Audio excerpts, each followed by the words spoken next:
so I believe we are recording. Yeah, it's doing the thing where it goes to YouTube, and then I worry because I don't think it's actually streaming. Should I hit got it or leave meeting? I would please hit got it. You can, I mean, you can leave the meeting if you really want to, bro. But I mean, it's only like we just started the fucking show. I mean, yeah, I'm already over it. Hey, man, depending on how this game goes, I could be over it very fast too. But I mean, let's go ahead and what the shit now. Hey, man, Chris Paul's lost 12 straight playoff games with Scott Foster reffing. Okay, listen, I don't even. All right, we're gonna get into that. I forgot. Oh, I don't even want to talk about that. Yeah, hello, Degens. Welcome to Degenerate Takes. Sorry for that awful opening. I'm the Brofict one. AJ with me, as always, is the man with the numbers, the sportsbook whisperer, the college basketball guru, Mr. Noah Engelbretson. Noah, how the hell you doing today, bud? I'm great, AJ. You know, we call that a candid opening right there. A little free look into our personal, sports conversation before the fact. In case anybody was tuned in the second we went live, Yeah, if you were, if you were, you're the type of degenerate we appreciate on this show a lot because that's pretty awesome. Maybe we'll do that on purpose. Have the first 20, 30 seconds just be some outlandish, weird shit. Maybe, but then we'd have to actually do it on purpose and not have it be just us being idiots, Well, I suppose it also goes to recording. So like that kind of defeats the point of having True. like an exclusive, like bonus 20 seconds of coverage at the beginning. But yeah. Whatever. Well, anyway, I mean, I'm Noah. I'm glad you're doing well today. I'm glad that we had a great opening.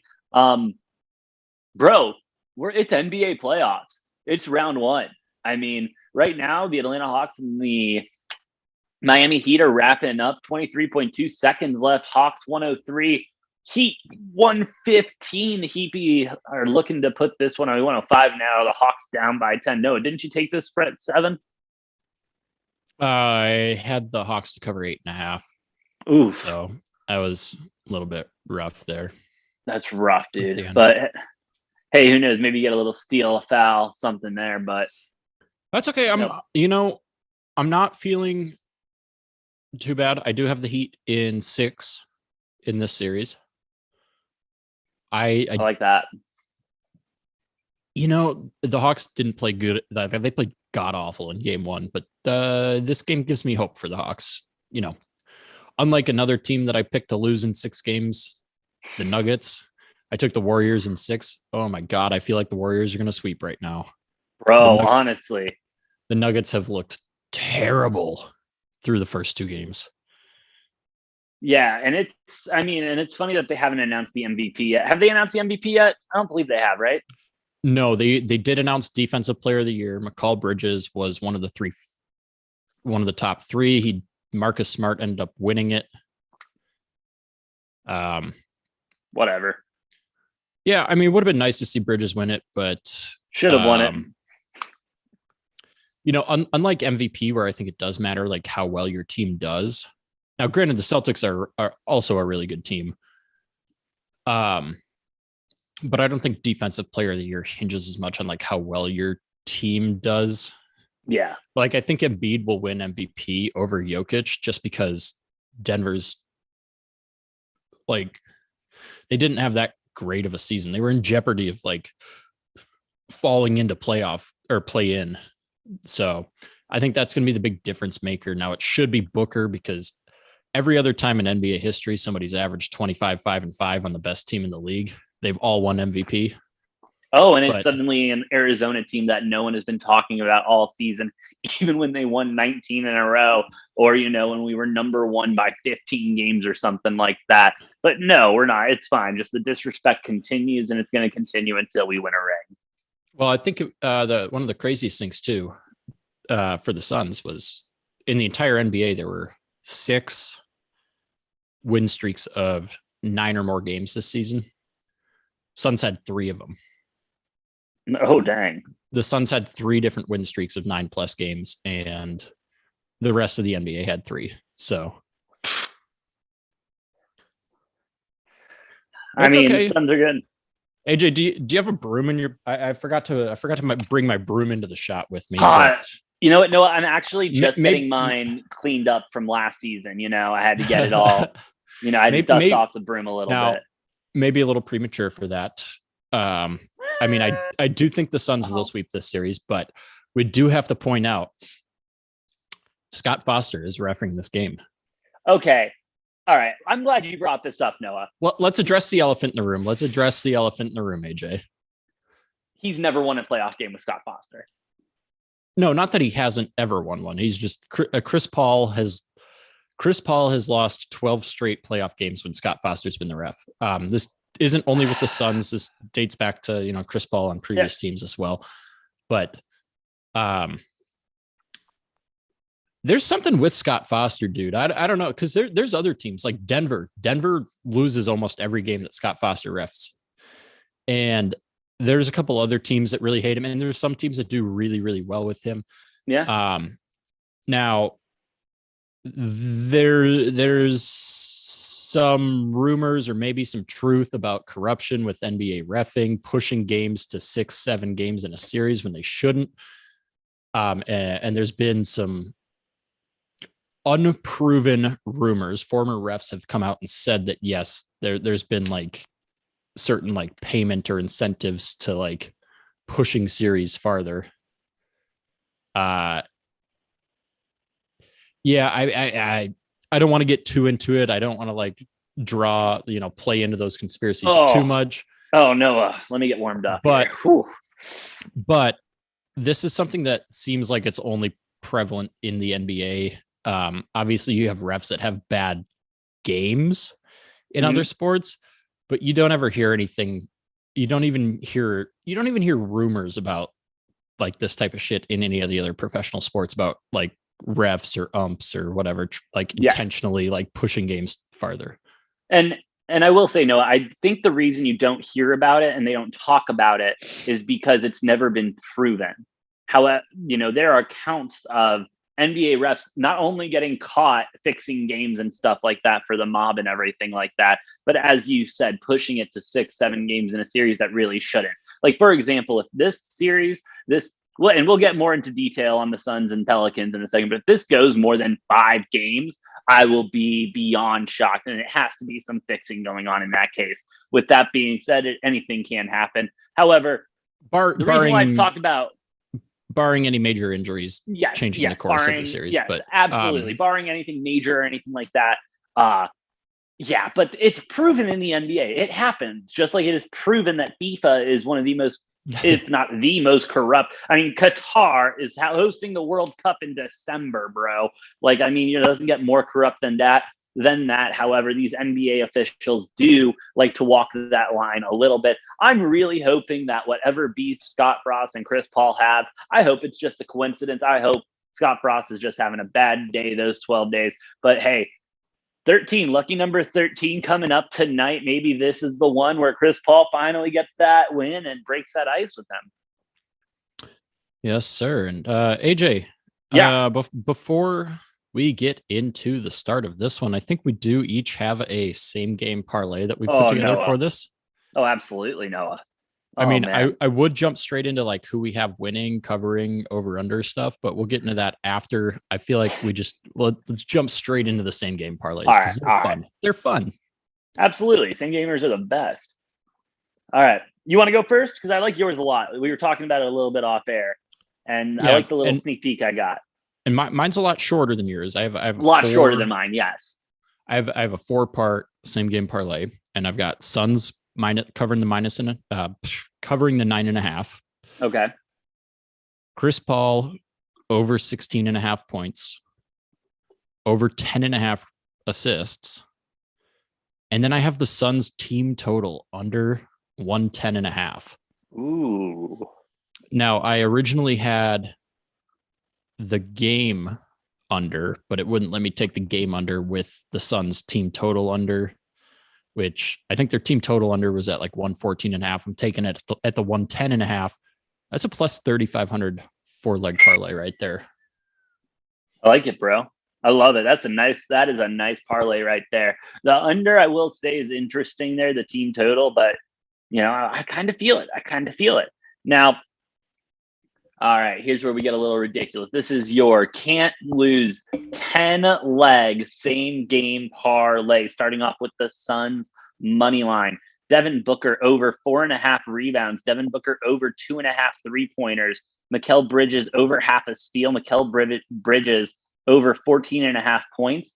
Brandon Ingram over the 2.5 turnovers. Jay Crowder over 1.5 blocks and steals. DeAndre Ayton double-double. Chris Paul total blocks and steals over 2.5. Jay Crowder total threes over 1.5 at plus 12,500 odds. Noah, Oof. You can't lose 10 leg same game parlay. Noah, I am also on Suns minus 9.5. Suns double result first half, second half, and Suns winning margin in the first half, 7 to 9 points. All right. Well, you heard it here, AJ, with this massive parlay there. Jay Crowder absolutely bricking a 3 early, and New Orleans out to a 2-0 lead. Well, now 2-2, AJ. We should probably get synced up because this is usually something we got to do. Absolutely. No, you take a lead in this, and then we'll get sunk up at the first break of the action. Assuming I'm ahead like I usually am. Mm-hmm. You are, dude. You know it already. All right. I'm paused at 10:45, AJ. Let me know. Sweet. I'm at like 11:27, bro. You're so far ahead of me. It's not even funny.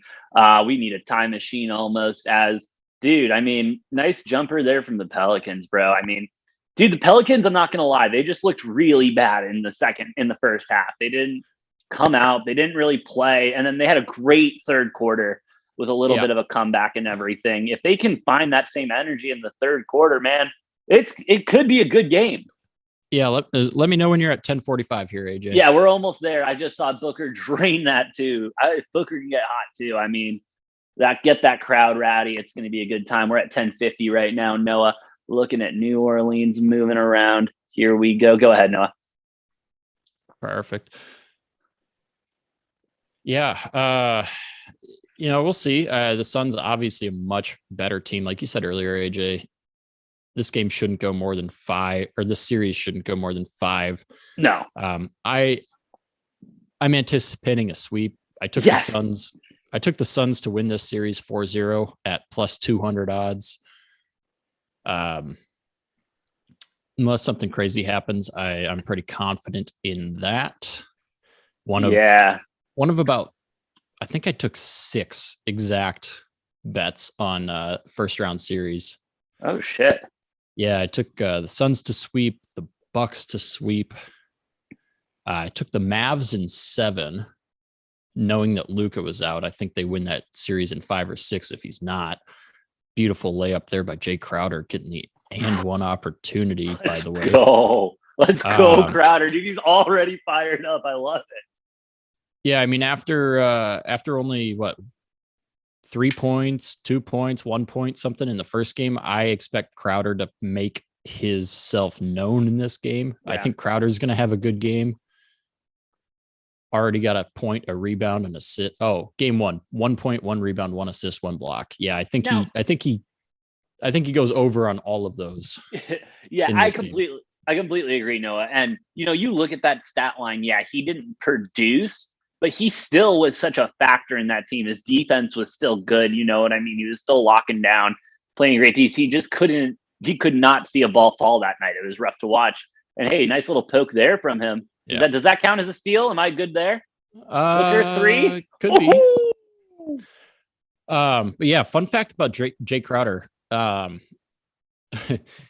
He has been on every team that he's been on has made the playoffs other than I think it was his second year in the league. So he's, I think 9 out of 10 seasons he's been in the league, he's made the playoffs now. And he's been in multiple NBA finals, with the Celtics, with the Heat a couple years ago, the Suns last year.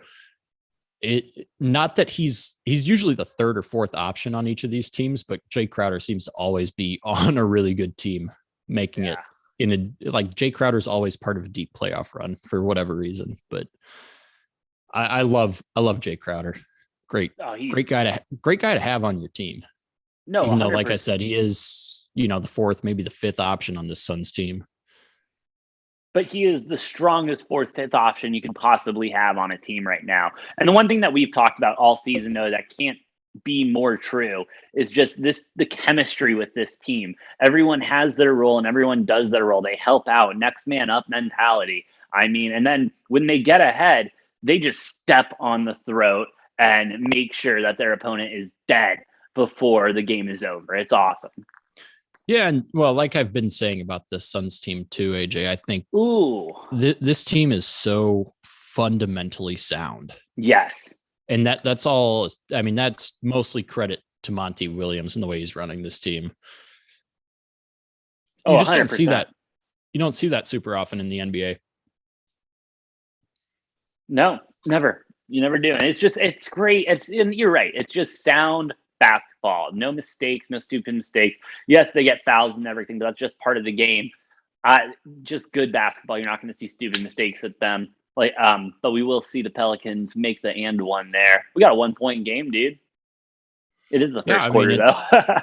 I was going to say we're not even 4 minutes into this one yet, but yeah, we'll see. Bridges stepping back for a three there. He's going to drain it. God, he's good. Should be Defensive Player of the Year, Mikal Bridges.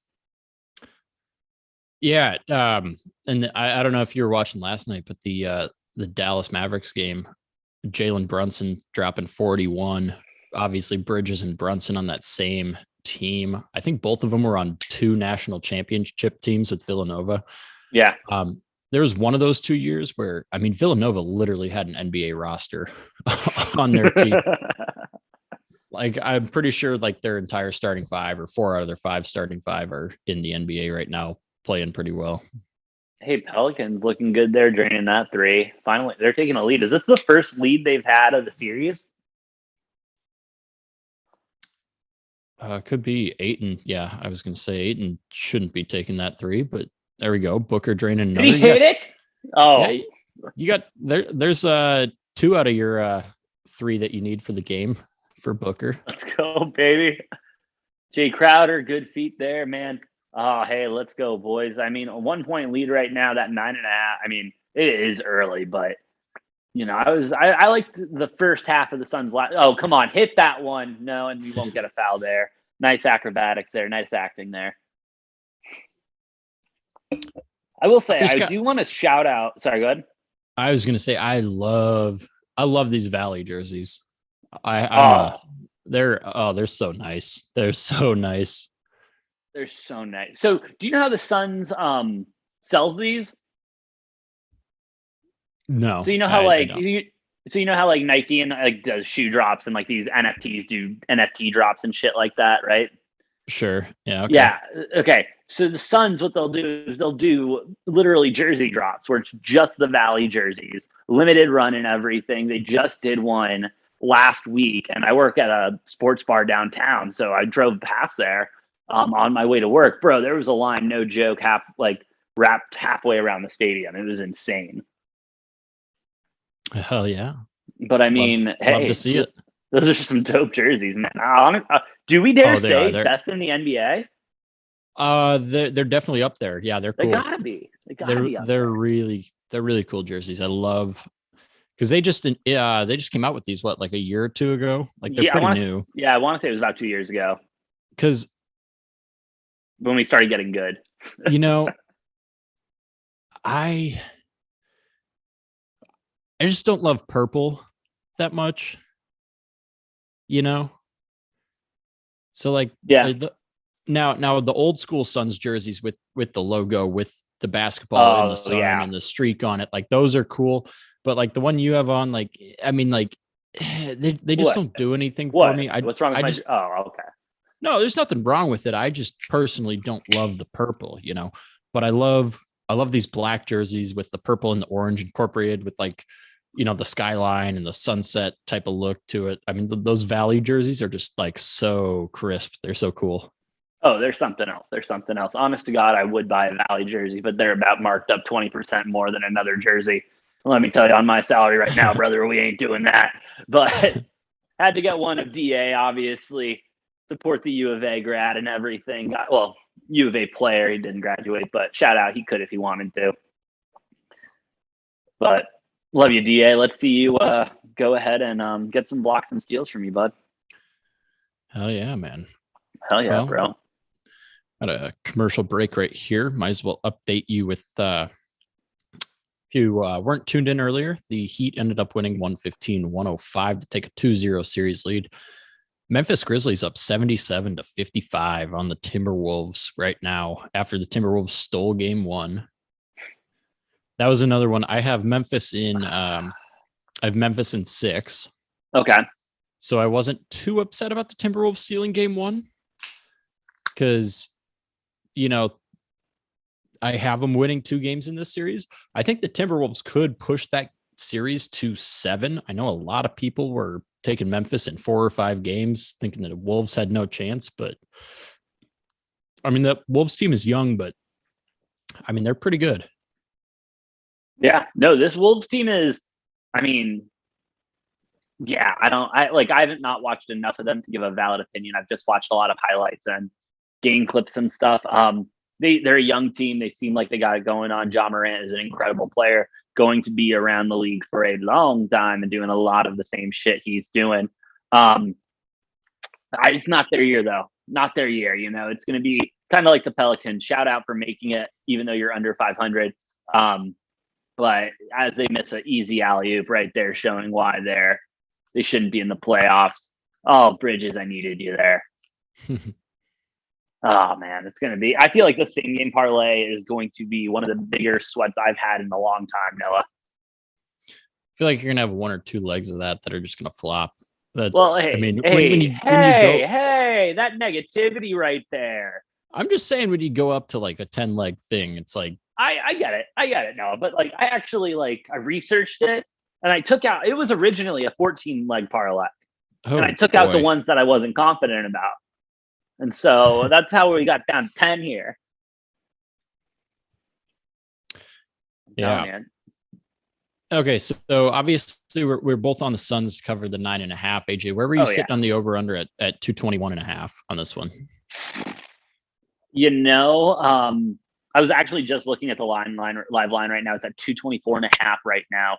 I didn't take anything. I was leaning towards the over. I was expecting another big game from the Suns. I was expecting the Pelicans, though, to keep it a little bit more competitive, as we're seeing right now early.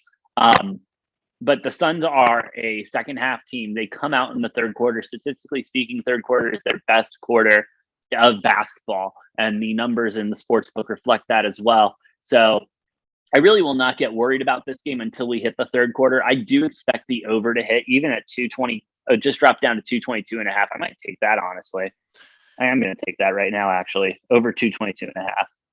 Interesting. Yeah, I'm on the under, actually. I'm on the opposite side of that. I know you are. I know.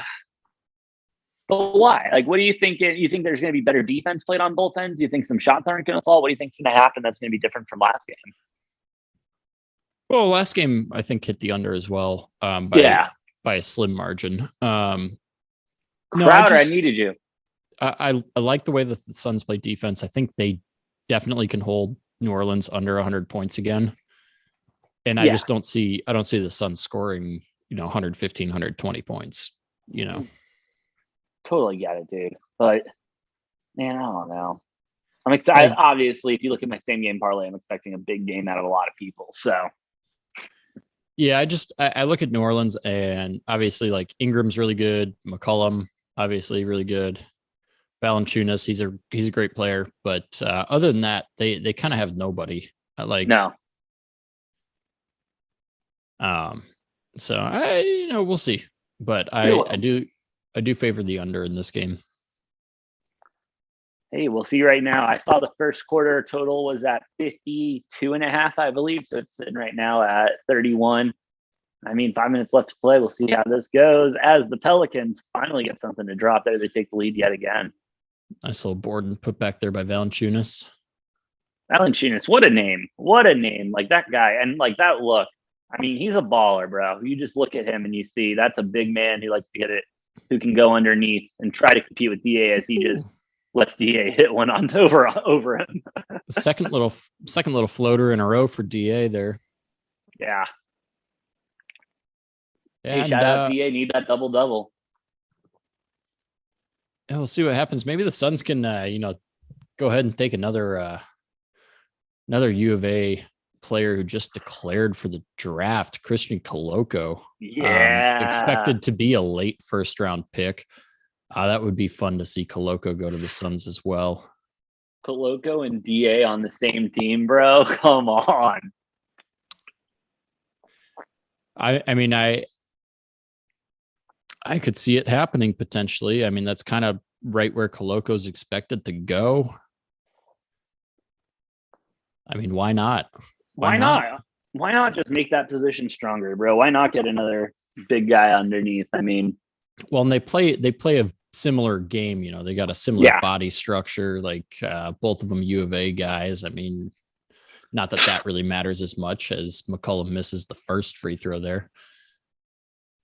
Yeah, different regimes, different basketball. But honestly, because then you have him coming off the bench, DA starting. I mean, yep, that's dumb. Like, that's just dumb. Like, I don't think the NBA would allow that. That'd be the equivalent of having LeBron James, having Kobe Bryant start and LeBron coming off the bench or something like that. Yeah, and we'll see what happens here with these playoffs. Obviously, the Suns minus odds to win the Western Conference here, plus 230 to win the championship at the start of the playoffs. Do you know who the favorite was? Was it still the Nets or? No, the Suns were the favorite at plus 230. The Suns were the favorite? Okay. Yeah, they were just plus 230, which is incredibly low for a 16-team tournament that but they were like, I think they were minus 120, minus 130, something to win the Western Conference. I think, rightfully so, although Golden State's looking through their first two playoff games, they're looking real good. Dude, Steph is looking deadly. Well, I mean, they got the three-headed monster of Steph, Clay, and Jordan Poole, who are also, like, all three of them are just shooting incredibly well and playing super well. So I got a question for you because I saw this on Twitter. Can we induct Poole as the third Splash Brother now? Not just because of the name, but yeah, I would say so. And it'll be interesting to see. I don't think it'll happen, but there's some speculation about whether the Warriors maybe part ways with Klay Thompson, trade him, because do you really need Klay? And granted, that three-headed monster and having the fact that you can have two of the three of them on the floor at the same time at all times is pretty lethal, pretty deadly. In my mind, pretty much the only thing the Warriors are missing is a true center. Like if they had a true center, because I do think they're going to get burned because they have Draymond playing the center half the time, which he's only 6'6". Yeah, he does have a 7-foot wingspan, and he's a former defensive player of the year. He's really, really, really a good defender, but that size mismatch, I feel like Ayton could eat against Draymond if he's getting that one-on-one down in the paint, but. Oh, yeah. Warriors Suns, I'm not too worried about that. I think our defense speaks for itself, and we'll be able to handle them nicely. Ooh, as the Pelicans can't... Dude, the Suns need to figure it out underneath with some defensive rebounds right now, because we're letting the Pelicans get way too many second chances. Yeah, well, it's early. That would have been nice. Yeah, looks like campaign there. Missing that one. Nice little floater there for the Pelicans, taking a 7-point lead. Now would be a great time to potentially take a live bet on the Suns. I was just about to think, what's the line at right now?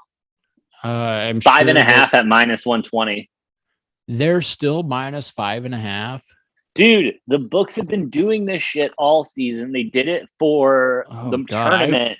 It's ridiculous. I would have expected it to be at like 2.5, and then I was going to say like slam the Suns at like minus 2.5, but 5.5 is I still would probably take that, but I'm At not minus going 120 with the juice at 120. Yeah, I don't know. Oh, come on, man. That's a rough number. I would rather take the 4.5 at minus. I bet you can take an alternate line 4 or 3.5 at minus 180 or something like that. I'd prefer that. Yeah, potentially.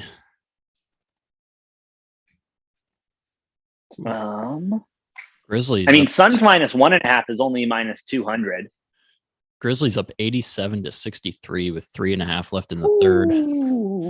Yeah, they were not about to drop 2 at home. No, they were not going to do that bullshit. I could have told you that one. Ja Morant, 21 points, 8 rebounds, 9 assists, 3 minutes left in the third. He's going to have a triple-double. Well, unless they're up 30 points and he's not playing much the fourth quarter, then who knows? He might not. But,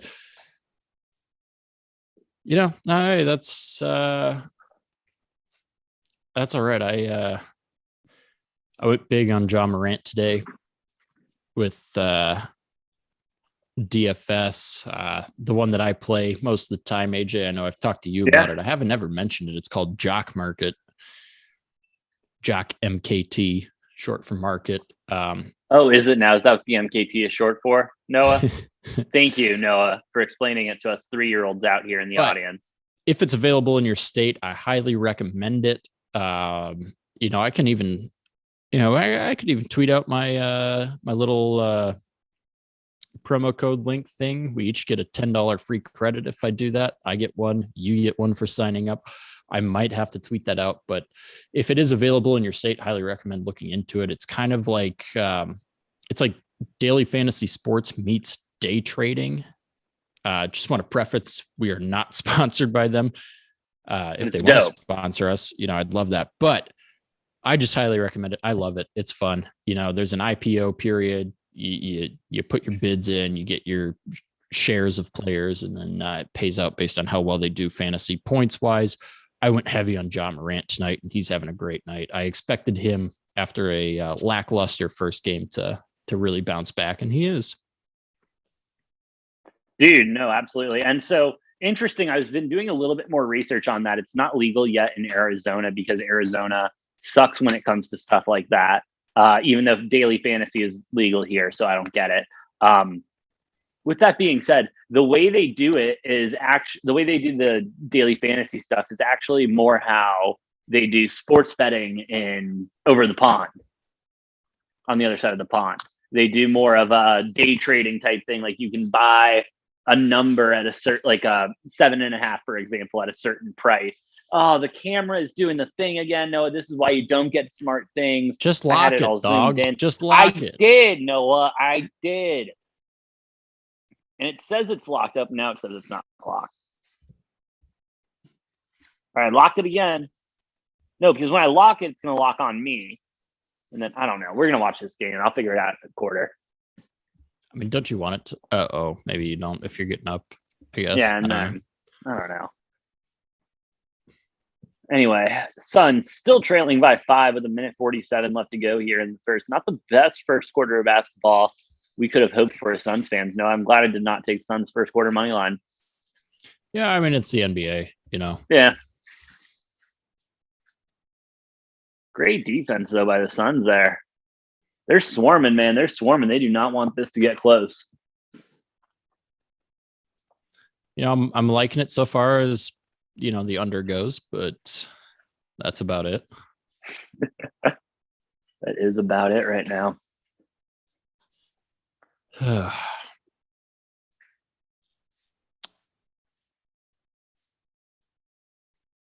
Oh, man. Here we go.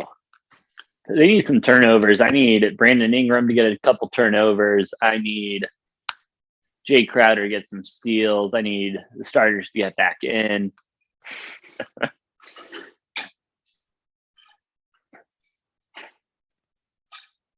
53 seconds left to go here. Book with the ball. Oh, drain that 3, Book. There Deadly. You go. Well, Deadly. there's your over. There's there your over is, on Book. There's your over on Booker threes hitting the first quarter. Check that off. It's nice to have something hitting. That's an offensive foul. Big offensive foul there. That counts as a turnover as well for you there, AJ. Yes, sir. Let's go, Raven Ingram. Oh, the same game parlay looking good in the first quarter. Let's go. Yeah, he just get out of my way. Let me shoot that. Little shot of Coach of the Year, Monty Williams. Monty. He won the coach. It's already been announced the Coach of the Year for like the whichever one is like the press AP voting on it or whatever. Yeah. The official one they still haven't announced yet. I would assume it should be Monty Williams. I know there's a couple other coaches that are in that talk. Oh, Booker just drains another one. Oh my God, he's here. He's ready. It might be one of those nights for Booker. It could be. It might be one of those nights. Holy shit! What's his points at right now? Not his betting points, but how many is he at? He's got to be up there. I mean, he's got 4 threes already, so at least 12. Yes, at least 12. He's got 16 points right now in the first quarter. Nice 3 there, though, by the Pelicans. Let's see if the Suns can get it within 1 before the quarter ends. Booker pushing, he's going to pull up. I know, he'll drive a little bit. Oh, Booker is here, bro. This is Mamba Booker here. He is ready to play, bro. He is deadly right now. Oh, he's locked in. You can look at his eyes right now. He is locked in, bro.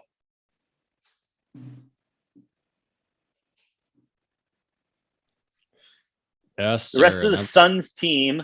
That's what 6 is that? Was that 16 or is that 18 for Booker now? 18 for Booker now. The rest of the Suns team combined for the other 10 points. So it does appear. No, I think when you were checking the box score, that was maybe. Yeah, no, he's got 16. That was 16 points. So. Oh, then I can't do math. We love to see that. The other 12 points then are from the rest of the team. So Booker, honestly, looking hot already. Love to see it coming out from our star point guard. I mean, Book's just the man, bro. Yeah, hell of a first quarter for him. Brandon Ingram having a good first quarter. Valanciunas, 6 rebounds already in the first quarter.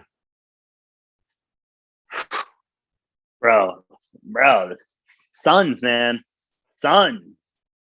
As we take a live look in, third quarter, Minnesota Timberwolves 77, Memphis Grizzlies 96 as we go into the fourth quarter in Memphis. Noah, the Grizzlies, they seemed like they came out of their game 1 hibernation and they're ready for the playoffs now.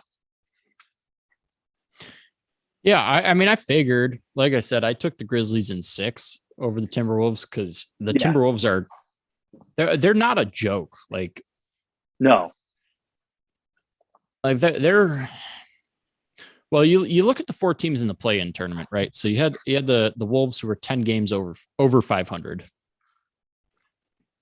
46 and 36 record. You had the Clippers who were around 500, but that's also because they were missing Paul George and Kawhi for a good portion of the year. So that makes sense. Did Kawhi play at all this year? No. I didn't think so. And then he was supposedly going to be ready for like the second round of the playoffs, possibly the first, which would have been dangerous if you had healthy and playing Kawhi with Paul George. They'd be contesting for the West if they could make it to that point. But obviously they lost in the play-in, so it doesn't even matter. And then you had the Pelicans and the Spurs who were, 10 and 12 games under 500 respectively. So. Yep. And that's why the play-in tournament shouldn't fucking happen. I mean, it made sense for the Eastern Conference this year. We did cover that, how the Eastern Conference, there were only 10 games separating the Heat and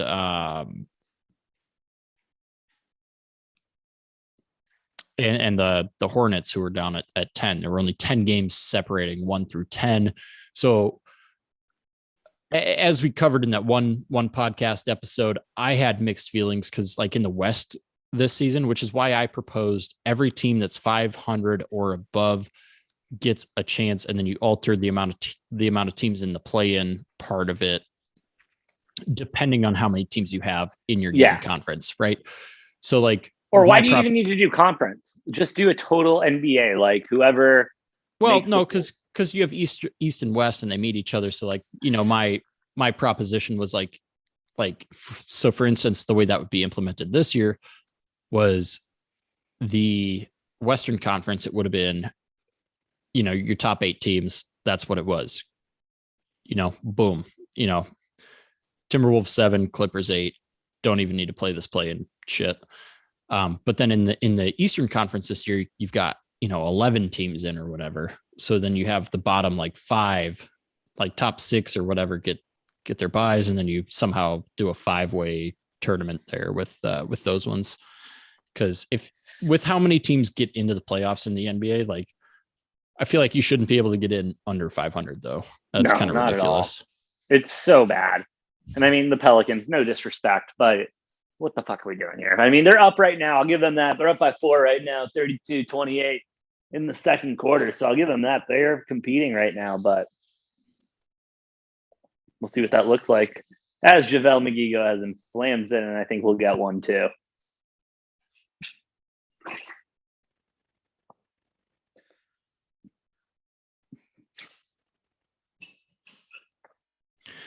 Did you say you had who did you have steals and blocks over on in your same game? That's a great question, Noah. Let me double check real quick because Crowder's got one of each. Oh, hell yeah, he does. I don't remember if you took Crowder or somebody else.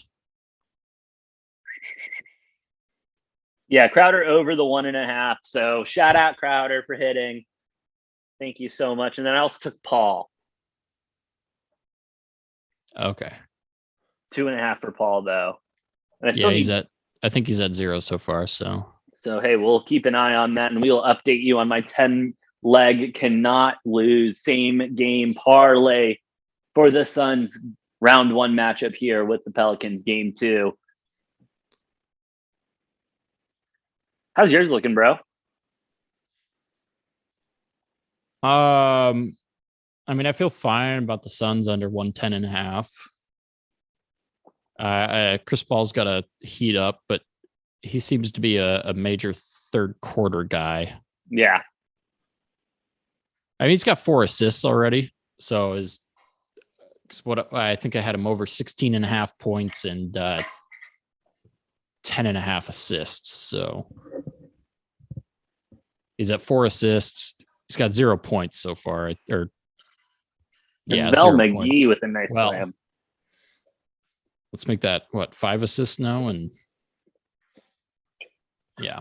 So I don't know. The points come easier. Like I'd rather be ahead on the assist count than the point count so far. Yeah. Because getting those, like if I'm falling behind on those assists, I'm a lot more worried than falling behind on the points, because Chris Paul could. I don't even know that he's even taken a shot yet, so I don't think he has. So once he starts shooting, we'll be good. We will be. Well, that's all that matters. Just gotta wait for Paul to get hot, find his elbow shot. He loves that shot so much. You know what I'm talking about? And when he hits it, he's deadly. I mean, I watched one game, he was like 3 for 3 from there, and it was just gorgeous. It was something nice. As he takes that shot, but he does miss that one. Damn it. You spoke too soon. I did. As the Pelicans try to get a floater there, but Suns are not going to come away with the ball. They need to be stronger under the rim defensively. They cannot let the Pelicans get those. Larry Nance Jr. And he's still floating around, apparently. Yeah, shout out. He's been a part of a couple NBA Finals teams with the Cavs. Oh, damn it. Another bet of mine's going to lose. I took Cubs full game.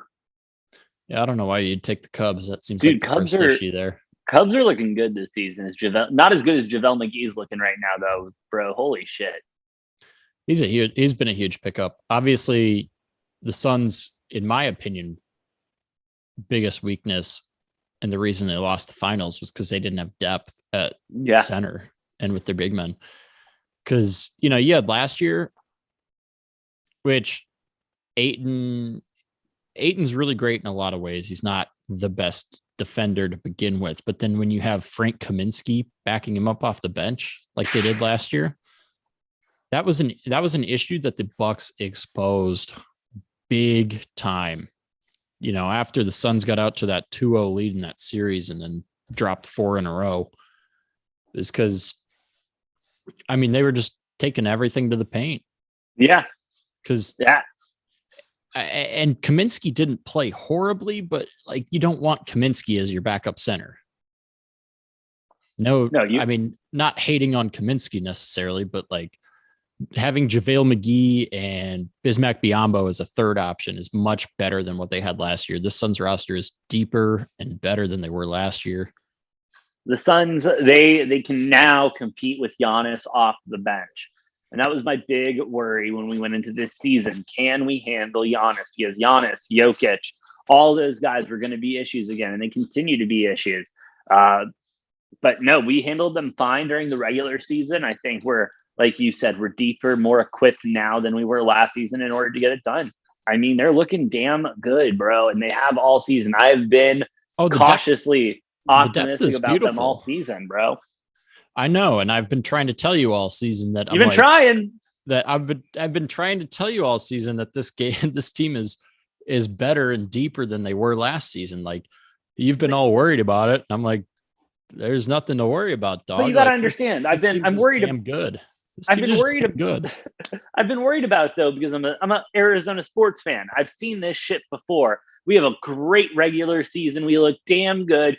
A la the Cardinals this last season. We make it to the first round of the playoffs and Kyler Murray shits his diaper. What are we doing here, bro? It's ridiculous. Trade his ass, by the way. I want him out of there by draft day, which, by the way, we will be coming at you live for draft day. You're certainly in the minority of Cardinals fans with wanting to trade Kyler. I want him out of there so bad. I want an actual quarterback who can sit in the pocket and just bomb it to DA and not be trying to run away and then throw it away or slide behind the line of scrimmage. All right. Well, let me hit you with this. Would you rather have Baker? Yes. Kyler Murray? Yes. Really? Yes. Give me Baker. I love me some Baker. All right. Well, and with a repaired labrum, and he can actually throw now and doesn't have to wear a shitty brace or anything. With an offense that actually supports him, with a team that actually would want him, yeah, I would take Baker any day. I think Baker still has that quality and that talent. He can still be a starting quarterback in the NFL. He's more of a game manager than anything. Kyler Murray's a playmaker. I will give you that. However, this team doesn't need a playmaker. This team needs a game manager, kind of like the Colts did this year, and that's why they went out and got Matt Ryan. Now that obviously wouldn't happen because I don't see any reason why the Browns would take Kyler Murray. Could you imagine? Could you imagine a quarterback battle for Deshaun Watson and Kyler Murray? That'd be great. So. Yeah, a little bit of pickle there because obviously I'm assuming you wouldn't rather have Sam Darnold or Drew Lock. No, I'm good there. Or even I don't even know who else, but those are kind of the only two teams looking for a quarterback still. No, 100%. Are Carolina and Seattle, which I do think Baker will end up on. I think something will happen where he'll go to Seattle for like a 5th or 6th round pick or 4th round pick at the best. But Carolina seems like they're probably going to go to the draft for a quarterback. I don't know. We'll find out. Yeah, I got something I'll run by you when we get to halftime. We can talk about something else for a little bit. Because I got a draft day thing I got 2 draft day things that I think are going to blow your mind that I think are definitely going to happen. But right now it's a 1-point game. The Suns are still down by the 1 point, 36-37. We got 8-12 left to go. Excuse me. Yeah, on this game, scoring ramping up, looking pretty decent if you took the over right now. Definitely feeling better than you were in the first quarter, but you still, dude. I'm sorry. This angle. What are we doing? This isn't 2K. This isn't my player. Like, I'm trying to watch a basketball game here. Yeah, they did that shit in March Madness too. I know. I thought annoying. that was.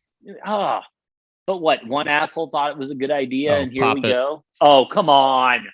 Was that Let's campaign in the corner there? go. Yeah, but it looks like we had a foul there on JaVale McGee. Shit.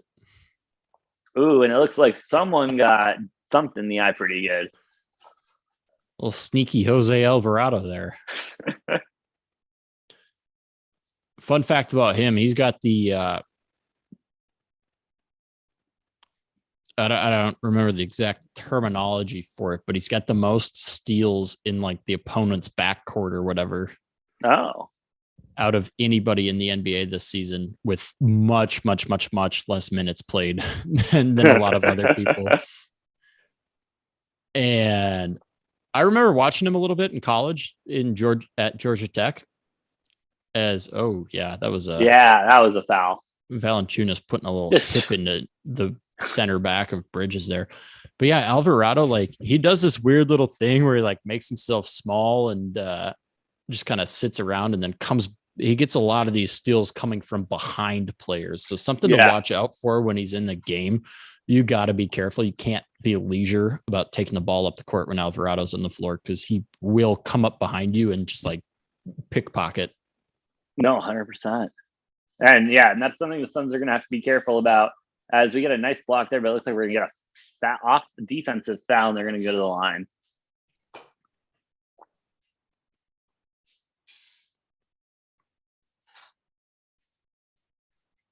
Mikal Bridges, can you make some effing points, please? He has 3 right now.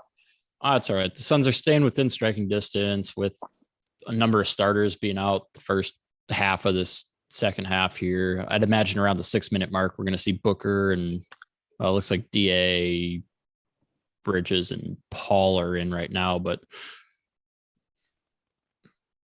I'd imagine Booker should be checking in here pretty soon. He's been on the bench the entire quarter so far. Yeah. Which, I mean, hey, give him his rest. I mean, they can keep it within striking distance. Like we've talked about on other shows, our bench is so deep. And like we were just talking about, the bench is so deep. If we can get Booker some rest and keep it within 2 points, let's do it. Yeah. Well, here's the thing. Monty's not playing a series. He's playing an entire playoffs expecting to make it to the finals. So you got to keep those legs fresh. We did see Crowder did check back in. Booker not in quite yet. Got 4 of the starting 5 back in now. But obviously Ayton was out for a bit there with JaVale McGee in. Bridges and Paul have pretty much been the only 2 that have kind of remained in. Those are, I mean, higher minute guys though. So you're not too worried about that. No, not at all. As DA just misses an easy 2-point floater. Oof. We are getting dominated underneath right now with those mismatches. Well, they got a nice switch there, and you had Chris Paul covering a center down in the paint. That's CP3. CP3 with the 3, baby. Bro. Gets his first points of the game. That was a heavily contested shot, but a great one at that. Hey, let's go. He just needed to wake up a little bit. Get that rebound. Way to be, DA.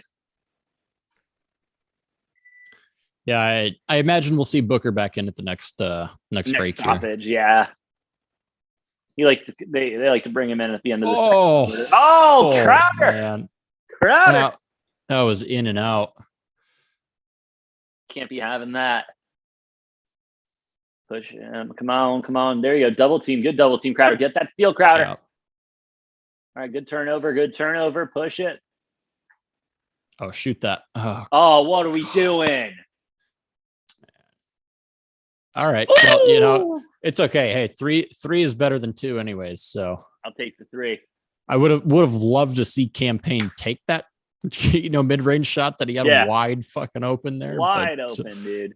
Ended up getting Bridges a nice look there for 3 and making it. So not too bad. Hey, Noah, while we're in commercial break, I'm going to step away for a hop sack. Sounds good, AJ. We have the Grizzlies with almost a 30-point lead, up 29 on the Timberwolves with 8:17 left in that one. Ja Morant, 1 rebound away from a triple-double right now. 21 points, 10 assists, 9 boards. Grizzlies playing 11, 12 guys deep. A lot of guys in double digits. 6 in double digits so far. 2 guys with 9. So could end up with 8 guys in double digits this game. Really showing that off. Anthony Edwards having a decent game. Karl Anthony Towns doing okay. Rest of the team kind of flopping, not playing super well. I do think that's going to be a back and forth series just because of the inexperience and the youth of both teams. It's going to be really interesting to see what happens with that one. Obviously, the Suns reclaiming the lead with that 3-pointer, up 1. Just a quick look into the box score. Brandon Ingram, 11 points, 4 rebounds, 3 assists, leading the Pelicans. You have Valanciunas with 8 boards, 4 points, and McCollum with 9 points and 6 rebounds. So the 3 important players of the Pelicans playing decent so far. Devin Booker, who has yet to play in the second quarter. I'm sure we'll see him in a second. 16, 1-1 for Booker. Chris Paul, 3 points, 5 assists, 1 rebound. McCall Bridges, 6 points, 2 assists, 3 rebounds, and got 4 points out of McGee and Payne off the bench. Cam Johnson, 2 points, 1 board. Torrey Craig with a couple minutes there with 1 rebound, nothing else. This I think will be takeover time here for the Suns. End of the second. I'd expect to see them pull out to a 6 or 8 point lead by halftime here. But we'll have to wait and find out. Obviously, Scott Foster reffing this one. He's going to call everything bad against Chris Paul and his team because Scott Foster apparently hates Chris Paul and the Nuggets. Those are the 2. But hey, hold on. Officiating has not been a factor yet in this game, I will say. As someone who loves to hate and everything, officiating has not been rough yet this game. So I won't bring in Scott Frost into the conversation yet. No, let's pump the brakes there a second. Is it Frost or I thought it was Foster? Is it Foster or Frost? Maybe it's Frost. I don't know. I might have been saying that wrong the entire time. I'm going to jump on the fact that you were saying it wrong the entire time. So yeah, it's Frost. All right. I guess you can just look that up real quick. That we can. All right, what do we got? 5:20 left. Yeah, the Glizzies are up 30 points on the Timberwolves now on the T-Pups. Oh, Scott Frost is the head coach at Nebraska. Yeah, okay. Foster is the ref, I think. Yeah, Scott Foster is the ref. So I was right. Damn it. I'm just ready for college football again, bro. I'm just excited for college ball, all right? Scott Frost, I'm going to bring Nebraska football back to its glory. Been like under 500 almost every year he's coached there so far. Hey, shout out. He's still going to do it. Bring him back to the glory. I mean, if 5-7 is glory days, then, he's, I guess, accomplished his mission, but I don't think that's what he meant. Oh, Valanciunas with his 9th rebound of the game already. Ooh, really? There. We're getting a foul there. All right, Foster. Man, Valanciunas is he's just a man. Oh yeah. He honestly, if he wasn't playing basketball, he would be somewhere in the middle of the woods with just an axe cutting down all the trees. He looks like that one guy. You know what I mean, with the pancakes and everything. As we see game one, he had 25 rebounds against the Suns. Who's got the pancakes? He's it doesn't matter because he's on pace for less than 25 this game. So, the Suns are improving a little bit, not giving up 25 rebounds to Valanciunas, only 9 so far in the first half. I mean, he's not too far off of that 25 pace, but he's a little bit lower than it. I will not a huge surprise because Ayton doesn't always win the rebound battles super well. No. But he does a lot of things. He does a lot of things well. He's just not, as Booker's back in and immediately scoring more buckets. Let's go, Book. 18 points now for Booker. He's pretty good at the basketball and putting it in the hoop. Yeah, he is, AJ. He is kind of good at basketball. As the Pelicans are keeping it within 2 here, but Booker's got the ball, so we're all good here. Oh, come on. Fuck, let's go. Chalk up 2 more. That'll be 20 so far for Booker out of the Suns' 46. Oh, this is going to be one of those 40-night games, isn't it? 40-point games, isn't it? Yep. Nice little deflection and a let's go. Oh, and we'll get the foul. Let's go. The 2.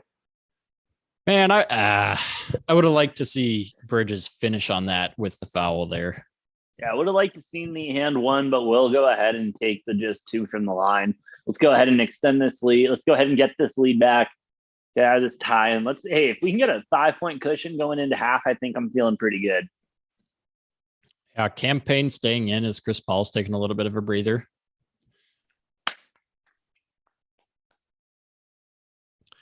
We'll see. Chris Paul's just been he's been a force in the second half all season. Oh man, seems like season. Well, he'll get his assists, regardless. But it seems like in the second half is when he starts, like, sometimes, especially in the fourth quarter when it's needed. That's when he takes over scoring.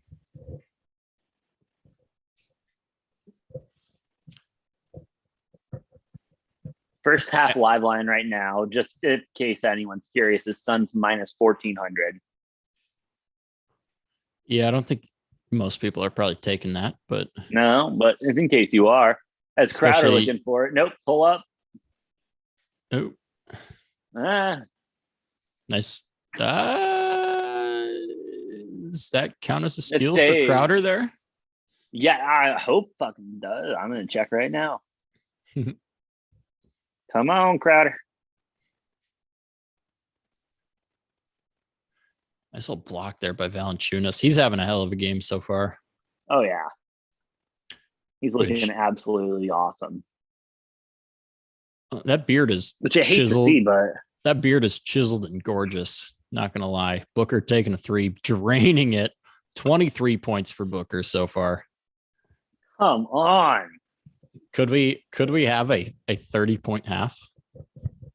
5 out of 7 from 3, 23 points. Jesus, Book.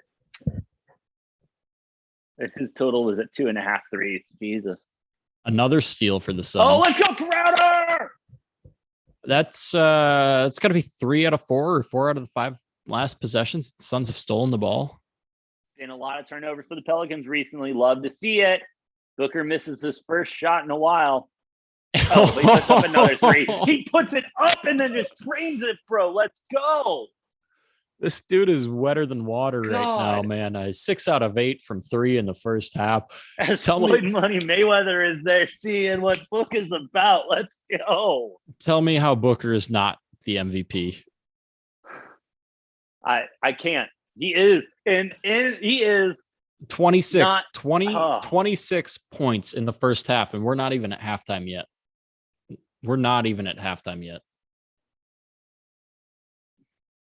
But no, he's not MVP. Well, we don't know that yet. Yes, we do, Noah. We know. Booker has gotten disrespected all season. The Suns have been disrespected all season. And it's going to continue until they get a ring on their finger. So he's like the 4th or 5th favorite, and like a far 4th or 5th favorite to win MVP. But here's my bold prediction. I think he's going to somehow end up as like third or possibly even. I think he's going to get a lot of like second and third place votes, and I think he's going to get a couple. He's going to get first place votes. Like he'll get a couple of them, but not enough to do anything. I'll take the under at 5. There's just too many people that are like all over Jokic, Embiid, and Giannis, and it's disgusting, honestly. As we even see one of the many orange people in Arizona, but I do think a lot of people are going to have him. The problem is a lot of people are going to have him like number 1 or 2 on their ballots. Maybe not 1, but a lot of people are going to have him 2 or 3 on their ballots. But then there's going to be a lot of those ballots that come in that are going to have him all the way down at like 6 or 7. Yeah.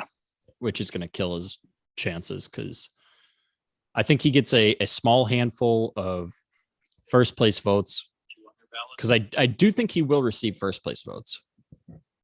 He'll be one of 4 players. I think Giannis is going to get a couple. I think Booker is going to get a couple, and then Embiid and Jokic are going to get a lot of those. But I think he's going to get a lot of second and third place votes.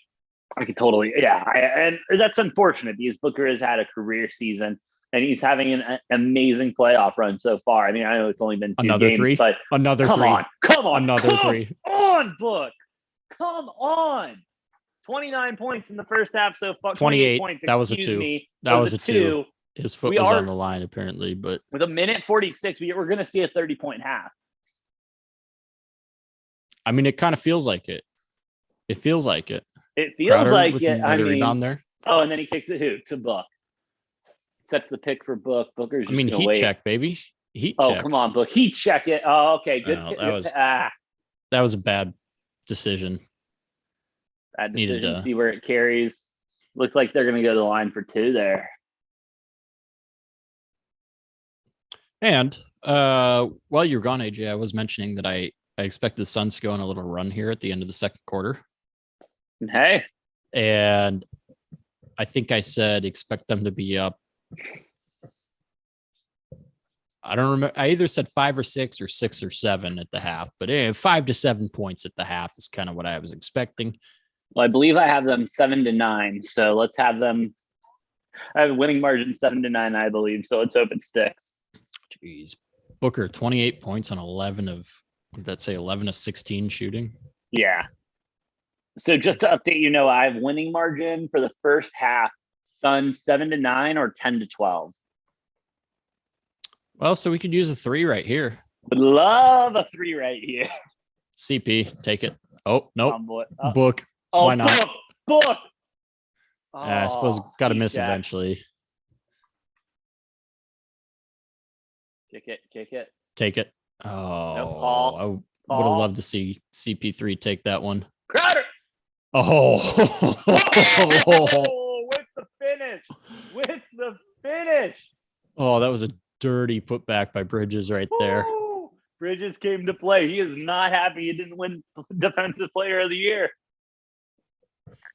And we have final from Memphis, Minnesota. Memphis 124, Minnesota 96 in that one. Oh, nice little 3-pointer there by Memphis, or by New Orleans, rather. All right, I needed 2 here. I need points here. Chris Paul letting the ball roll around on the ground and then just picking it up and jacking it up. Oh, you assholes. Do not let him get this off. All right, we're going to get the ball back because of the shot clock. I need a 2.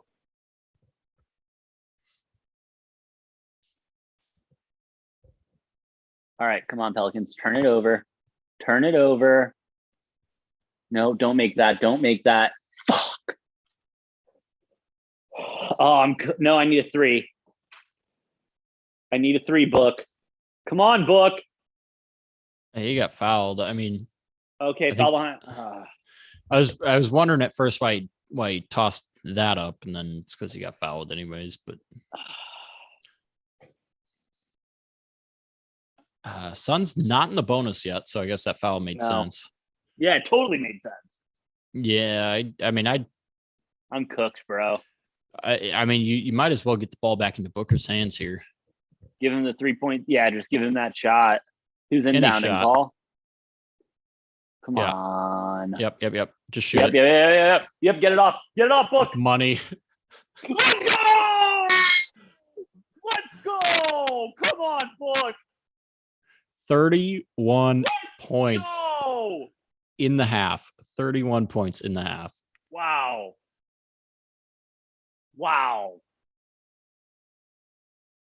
From deep, Book with 31. That's a bad man. That's a Woo! bad man right there. AJ. Oh man, Book on a tear. AJ, now that we're at halftime, I'm going to step away for a brief moment here. Sounds good, bud. I'm going to just turn your camera off real quick. All right, perfect. Oh, well, no, I can't turn your camera off because then I won't know when you're back. Oh, I didn't mute you though, so just say something, I guess. I'll just mute myself. All right, no, whatever. All right, we're here. I mean, it's halftime. Suns up, looking good. Up by 5. I mean, they started off, it was a back and forth fight, but it seems like the Suns are starting to get a lot more comfortable in this game, and they're playing their own ball now. It seems like the Pelicans tried to take control early and control the tempo. It worked out well for them, but Suns, Booker. All right, that's all you really have to say. That's the game change. Like, that's what's changing this game is Booker. 31 points in the first half. He scored over half of Phoenix's first half points. That's unbelievable. This man is on a mission from God to go win that MVP. If you haven't seen the Blues Brothers, please go check it out. It's a hell of a good movie. But Booker is just on a mission right now. He's playing incredible. I mean, we've seen, as Suns fans, we've seen this for the last couple of years now. It's nice that everyone kind of understands what we've been seeing. But still, as we've talked about, Noah and I have talked about the constant disrespect going towards Booker. He should be the MVP this year. Don't get me wrong, Joel Embiid, Jokic playing another incredible year. They are the game changers for those teams. And yes, the Suns could still win games without Booker. They have proven that. So, that does speak more to how well the Suns play together as a team and how they are a cohesive unit. The chemistry is unbelievable, like we've talked about. But yeah, Booker is still he's putting up 31 points. If Booker wasn't playing this game and, this was just some other Joe Schmo, you're looking at maybe another 10 points and, this is a lot closer game. This is a lot closer game than with Booker on the court doing his magic. It's unbelievable. This guy is something else to witness. We are seeing greatness in form right now. This is like watching the early days of LeBron James and Michael Jordan, where you just see something special and you have something special here. As we're in halftime, let's go ahead and look around the NBA. As we mentioned when we came on the air, the Heat went over the Hawks 115-105. Grizzlies midway through that first half. Grizzlies midway through that, through the first half of the Suns games, closed it out 124-96, and the Suns now up 61-56. This is rough. This is why these lower seeds, especially when we're talking about professionals being professionals, at some point in the NBA, there is a talent drop off. There are only so many game-changing players that can be in the NBA, and there are only so many players that have the ability, like a Booker, like a LeBron, like a Giannis, like a Jokic, to change the game. And when you have these super teams, you have a Kyrie and a KD on the same team. You've got a Harden and a Embiid on the same team. It dilutes those other teams. And so the Pelicans, for example, they have Zion. Yes, Zion has played less than half a season in his NBA career, and he looks healthy but isn't playing. This would be a different series if Zion was in. But the point being, those generational players, those players that you build your teams around and everything, they're out. And, the Suns, absolutely. If, let's hope Booker doesn't get injured in this playoff run. But if he does get injured, the Suns' odds change drastically because he's such a key part of that team, such a key part of that offense and everything. But till then, he's playing good.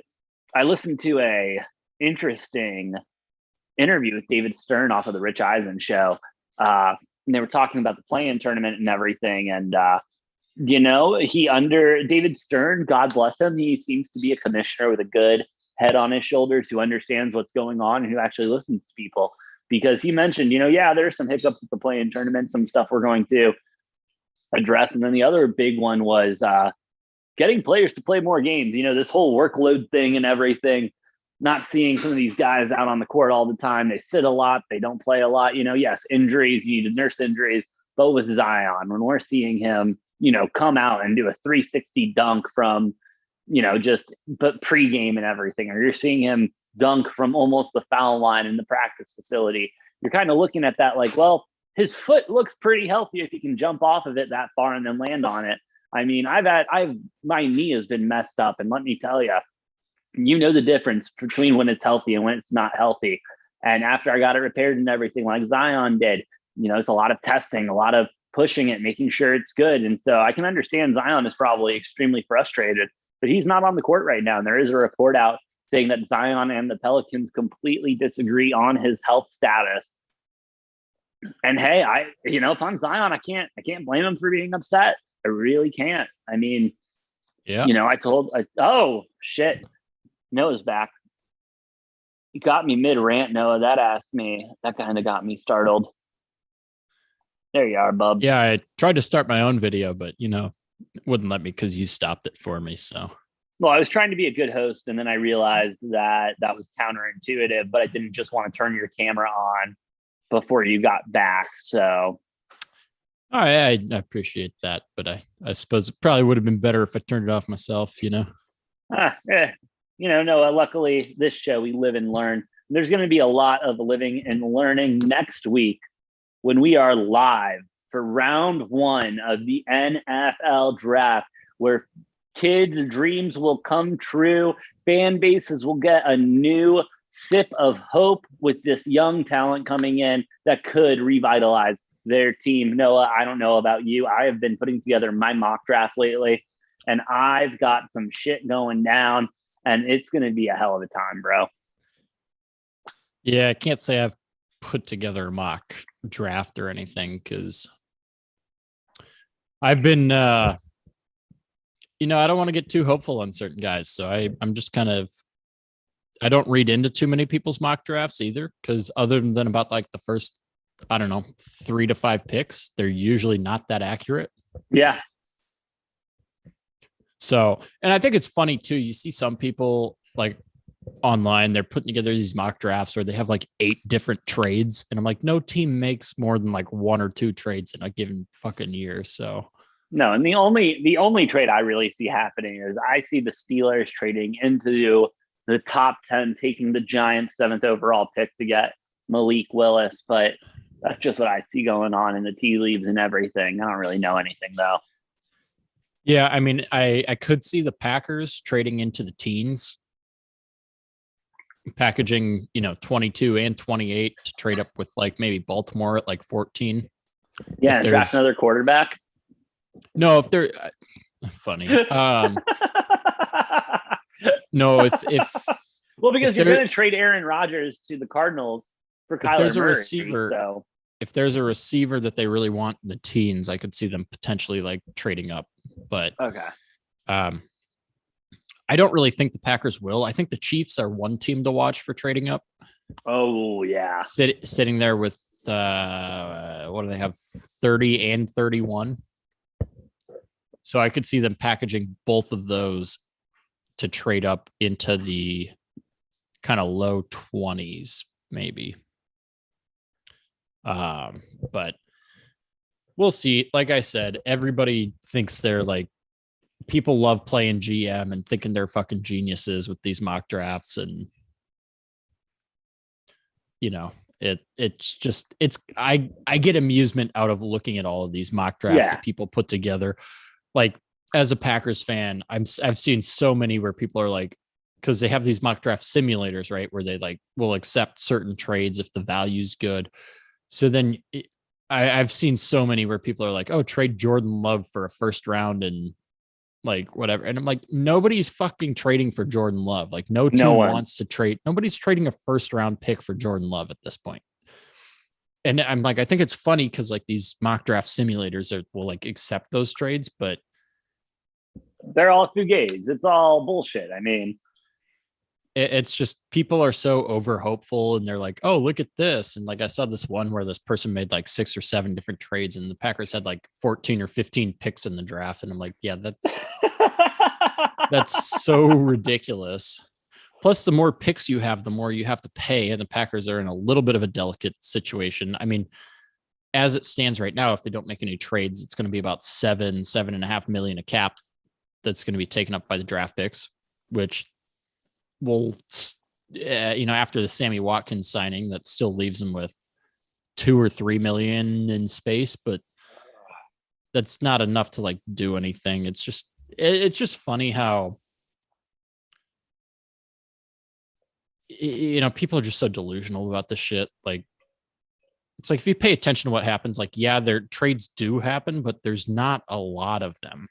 no. Like, no team is making more than like 2 trades on draft day, usually. If they make a trade on draft day, I mean, and like a lot of the teams that are going to be looking to trade and get value out of their picks are going to be those teams with 2 picks in the first round. Like I said, the Giants with 2 picks in the first round, Packers have 2 picks in the first round. I believe Carolina also has 2 picks in the first round, and the Lions as well.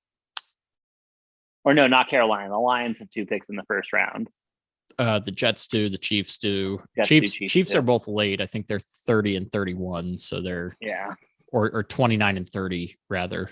So they have some late ones, but dude, I hope the Chiefs. We'll get back to basketball after this, but I hope the Chiefs aren't assholes with those back-to-back picks and taking up all the time in the world. It's like, okay, you got the back-to-back picks. You can pick whoever the hell you want. Just pick your next 2 guys that you want on your board. Oh, I don't think they're going to remain with those back-to-back. I think they're going to package those back-to-back to trade up.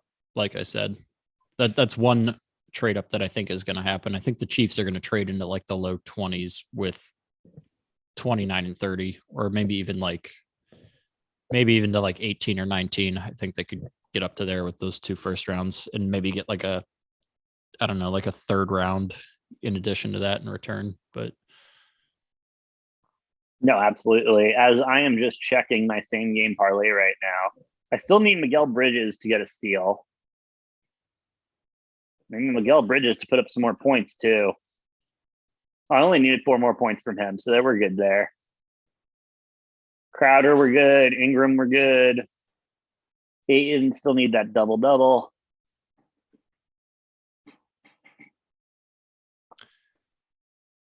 Paul. Chris Paul, what did I take you at? 2.5 total blocks and steals. And he's got 0 of each. I think that's going to be the one that ends up cooking me, Noah. Yeah, we'll find out.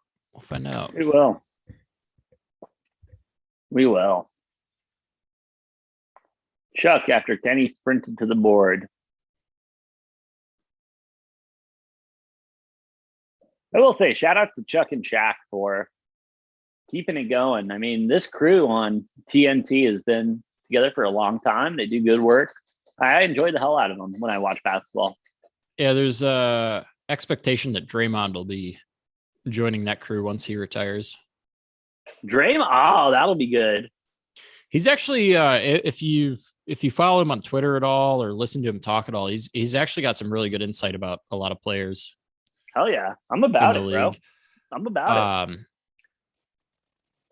Yeah, I mean, he's kind of an asshole on the court, and obviously, picks up a lot of technical fouls because he's always running his mouth and shit at the refs. But, I mean, the dude's got a great basketball mind, so I think he'd be a great analyst. In a more tame environment. No, definitely. Versus like an in-game environment. Whew. Not one of my favorite players, just because his demeanor and some of that stuff. But obviously, I respect his game, and I do think he'll be a great analyst, though, just based on, like I said, what I see from him on social media and talking to the press and everything. I think he'll be a good analyst once he retires. No, 100%. I can totally see that.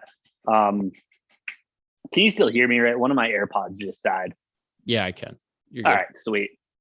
Um, yeah, I mean, Draymond Green obviously has been excellent on the court when he doesn't get teed up for stupid shit. Um, but I do follow him on Twitter as well. And yeah, I mean, hey, if that's his next move, like that makes sense. Kind of like Drew Brees going to Sunday Night Football. Sean Payton probably joining that as well. Just good football minds, people that can talk and get in there. I wish we could get Tony Romo out of the booth because I hate anything. I hate listening to him. I don't know why you hate. I love Tony Romo. I don't know why you hate him so much, but he sucks, dude. He just sucks. Yeah, well, Nance does not deserve to be in that position. Nance deserves better. Better than Phil Simms. That's but sure. A sack of potatoes is better than Phil Simms. I don't know that I'd go that far. I mean, when you've got featured crews out there, nonetheless, with Joe Buck and Troy Aikman calling games every week, I think it's the bar's not super high, AJ. Well, hey, there's been some. This is something we haven't talked about on the show. There have been some announcer trades, not trades, but signings made. I believe Al Michaels is going to ESPN for Monday Night Football. No, is he? I thought it was Joe. I thought Joe Buck and Troy Aikman were both going to ESPN for Monday night. No, ESPN wouldn't do that to us.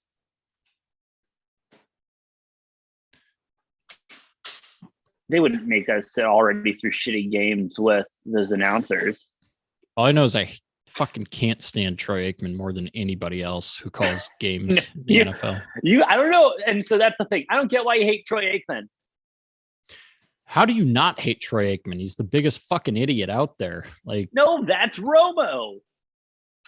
No, Romo's a genius. He just, I understand why he rubs some people the wrong way, the way he calls games, but like Troy Aikman's a fucking idiot. So it doesn't matter. We're back to basketball. We'll talk. We have a shit ton of time to talk NFL next week. Noah, let's get back to the Suns up still by 5 points, 61-56. Let's see if Booker can go ahead and put up 60 points this game. He's on pace for it. He is. I'm going to say no. I'm going to say he ends up in the high 40s this game.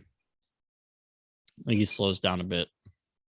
Which isn't a bad thing. I mean, he's done his job and everything already. He's already put up over half the points. 7 made threes in the first half. Oh, man. They'll make that one.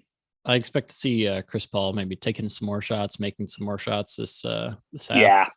No, I definitely see Chris Paul taking over a little bit.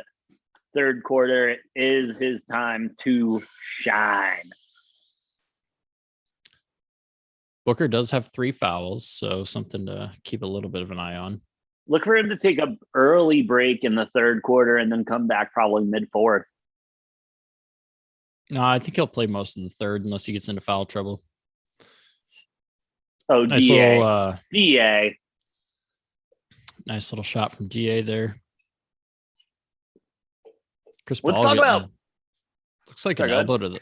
Looks like Chris Paul just took like an elbow to the chin there. Yeah. Nothing called on that.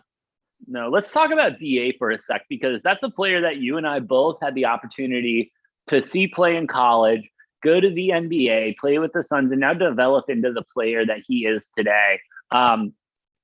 I mean, even just talking from last year to this year, his mental toughness, his physicality underneath, not getting pushed around down under as Booker can't. And I don't even know who shot that. That was a bad shot though. But DA as a player, being able to see him grow into this great center has been, for me at least, has been a lot of fun to watch. And he is not at full form. Like, he is not at his full form. He is just at a very good place right now, as he picks up a foul right there. Yeah, I mean, he's still young. He's still really young. He'll develop even farther. Yeah, which is scary. That is scary for other teams, bro. Well, it is if he stays with the Suns. I mean, yeah, he's not gonna be like the highest paid center ever, but he'll demand a pretty juicy contract. And hey, the way he's played this season, going into this season, I was hesitant to offer him a big contract and stuff, but I mean, he checked all my boxes this year. He handled himself against Giannis, handled himself against Jokic. He's played great in the playoffs last year, and he's so far in the last few games handling himself well this year. I'm okay. I'm comfortable as a Suns fan at this moment in time if we want to go ahead and extend the olive branch and give him some money, Till he back becomes up the part brink of trucks, as they would say. Till he becomes part of that trade to bring Braun into the valley. Don't.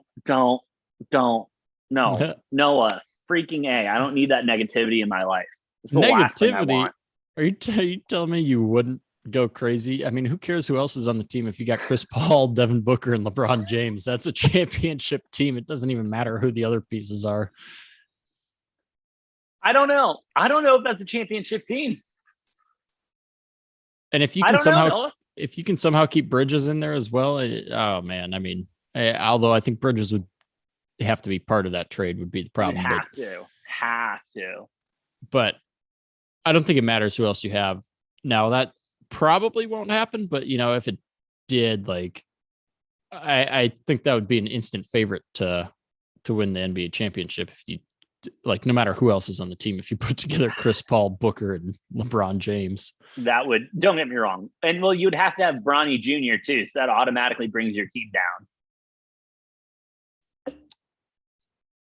Yeah, I don't know about that, but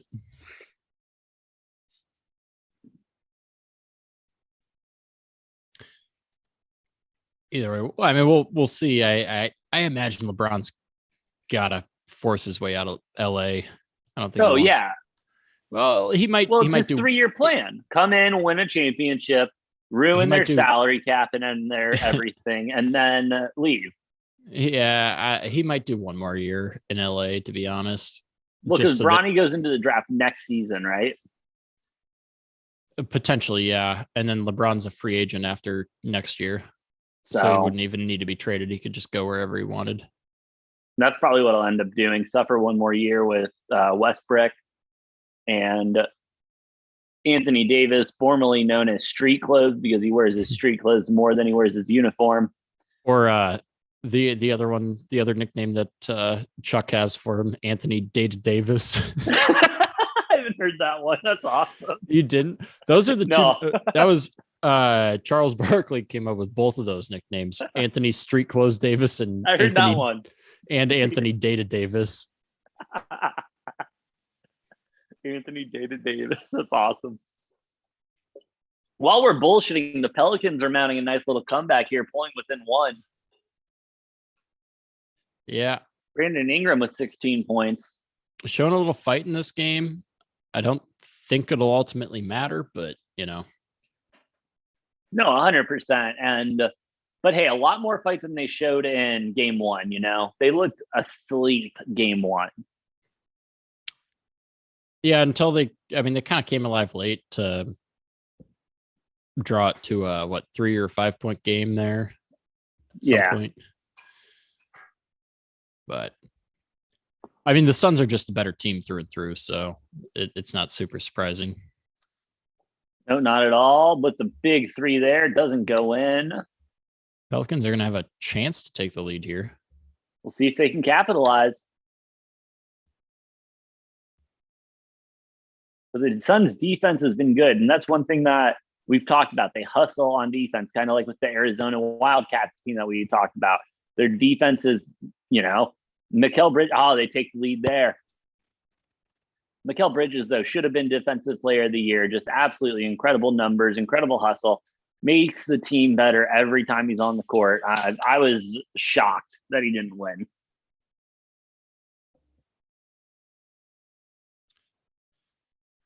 Yeah, I wouldn't say I'm shocked. I mean, he was definitely deserving of being up there. I would have liked to see him win, but Marcus Smart had a tremendous season defensively. Yeah. So no, and don't get me wrong, he did. He absolutely did. But big part of that Celtics team, once they get Robert Williams back, who also was a Defensive Player of the Year, one of those guys in that conversation, Celtics were the number one defense this season.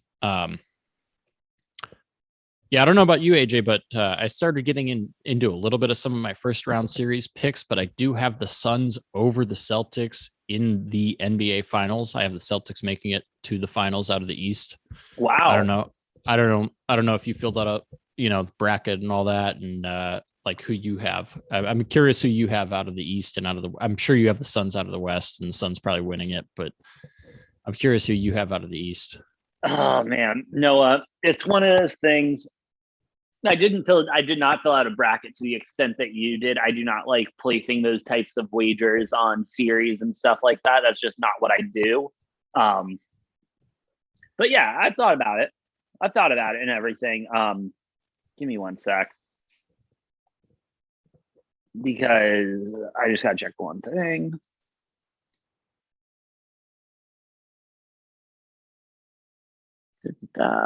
But the Celtics is an interesting choice. They've been the games I've watched and everything. I understand they're number 2. They've been playing excellent. That defense is so good, but that offense just worries me a little bit. I want to take kind of what has been the chalky pick all year and say the Nets, just because of the way Kyrie and KD have been playing. I know that they lost last game. Again, shout out to Kyrie Irving for being a man and handling his business with the fans the way he did. I've got the Celtics beating the Nets in 5 in this first round series. So actually we did cover this in our podcast previewing the playoffs. Yeah, that you did mention you had the Nets, and I said that I had the Celtics, and it was like, oh, that'll be interesting because they're playing each other in the first round. But yeah, I've got the Celtics taking it in 5. Obviously, a real close back and forth game that the Celtics won on a buzzer beater layup from Jason Tatum. That was pretty. But yeah, I still like the Celtics in 5. I think the Nets maybe steal one game, but I mean, the thing about the Nets is KD and Kyrie each have to play really good games to win. And here's the thing, I know. KD didn't play his, top notch. He didn't have his A game. Kyrie played fantastic game 1. KD didn't, and that's why they lost. And that's why I think they only win one game this series, is because they both need to be firing on all cylinders to win. It really kind of makes me wonder a lot more what would have happened if, Kyrie was allowed to play the whole season, if they would even be in this situation. But that doesn't matter at this point. They're in the situation they're in. I don't think they would. I think they would have got maybe between the 3. They would have been between like the 3 and the 5 seed, I think, if Kyrie was playing home games all season. Yeah. But I will, like you said, it doesn't matter because that's not how it went. So I will say, though, besides the Nets,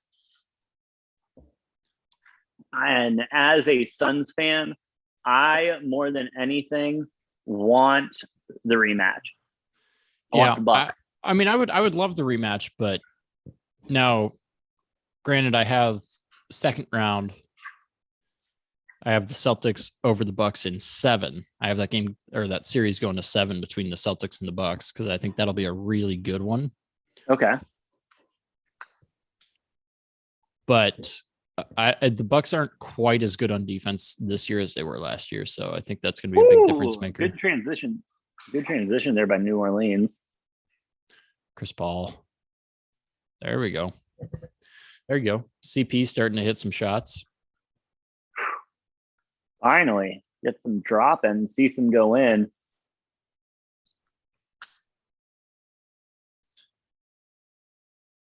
Yeah, we'll see. We got a lot of games to be played, a lot of series to be played still in this NBA playoffs. DA. Oh, no, that was Bridges said get out of here.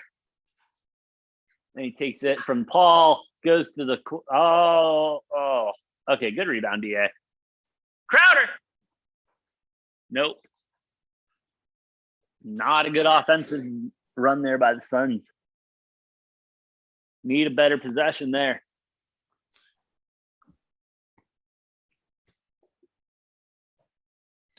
Yeah, I mean, if they can start ramping up those steals again, like they do right there, they'll be fine. Like I said, I'm still not too worried. I mean, I'm a little worried about the 9.5 this game. I'm not too worried about the Suns winning this game. Yeah, no, 100%. And again, all the numbers today, I hated all the numbers, the 9.5, the 7.5, and everything like that. Come on. Whew. That was in and out. That was Oh, unfortunate. Chris Paul almost getting that 4-point play opportunity there. man, that would have been great for him and great for my points. Oh, that ball went in and out of the rim there. But that's all right. Still got the foul. We're gonna get 3 free throws here for Chris Paul. Hell One of yeah. the better free throw shooters in the league. As he makes the first, I swear to God, I thought that one was going out now after you said that. Oh, Ingram. Ooh. Ingram Ooh. Oh. holding his foot. He's staying in the game though, so Yeah, but that did not look good. yeah, he was holding his foot and walking a little gingerly, but he still looks like he has a little bit of a limp. Yeah, not moving too quickly, trying to get down the court. Oh, he doesn't look too good, man. Another steal by the Suns. Little transition there. AJ, I might be a second or two ahead of you. That you are, but it's okay with the beautiful move there. Love the slam. Let's keep it going. Suns up by 3. Finally, Phoenix fans are feeling it, getting the towels out. As the Pelicans can't tip it in. Let's go. Suns get the next turnover. 7-0 run in the last minute 40. Kicking it out. Crowder looking. Oh, Crowder doesn't get it. Doesn't get the foul.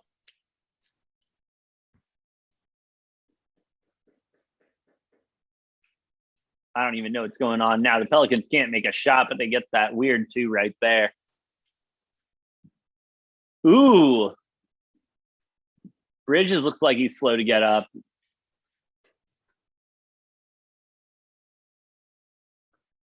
Chris Paul with the ball, though. Floater 2, no good. 1 point separates the 2 teams now, as New Orleans will now take the lead off that slam dunk. 75-74. Chris Paul not having his best third quarter that we were hoping for.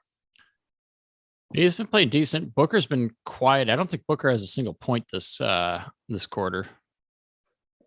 This half so far. Chris Paul from 3. No good. Fuck. Then in transition, the Pelicans get the points. Oh, man, we are seeing a melt here. Monty Williams can't believe it. No, it's okay. A lot of game left still. Almost a quarter and a half still to go. Let's hope, as it seems like we're getting a timeout here. Pelicans with a couple good minutes of basketball there after the Suns went on a nice 7-0 run. But now they're up by 3. Pelicans are 77-74 with 4:35 left to go here in the third. Going in a commercial break, Noah. With all these random plugs, these commercials. I will say, shout out to having different commercials now. Instead of the same ones we were watching all March Madness. Yeah, I don't know if they're any better, but whatever. Didn't say they were any better, but at least it's something different to look at. True. We can't hear it anyway, so it doesn't really matter. Well, yeah, there you go. I still do have the wing commercials though, making me hungry for wings. Dude, no joke. My amazing girlfriend has prepared some wings to be cooked for after we get off air. I'm sorry. I'm sorry, dude. I'm sorry to make you jealous, but this is why you got to come and record down in Arizona. I'll make you wings, bro. Soon enough. Soon enough, the D-Gens will be in Arizona, and then only God knows what's going to happen there. Those are going to be something else, bro. Yes, sir. Oh, man. Although I will say, I'm talking about commercials again really quick. I have not seen a commercial for the Crab Walk Hummer in a while. I will say I am starting to miss that one. Because LeBron's not in the playoffs, dude. Oh, yeah, that's right. Because he decided to call all of his old friends over to have a poker night. And that poker night just got a little too long. A little unsuccessful there. Beyond unsuccessful there. I think it was kind of funny how long it took for them to be mathematically eliminated from the playoffs. Well, it's because they were competing with the Spurs and the Pelicans. So God, a Pelicans team without Zion got into the playoffs and LeBron didn't. Let's just talk about that real quick.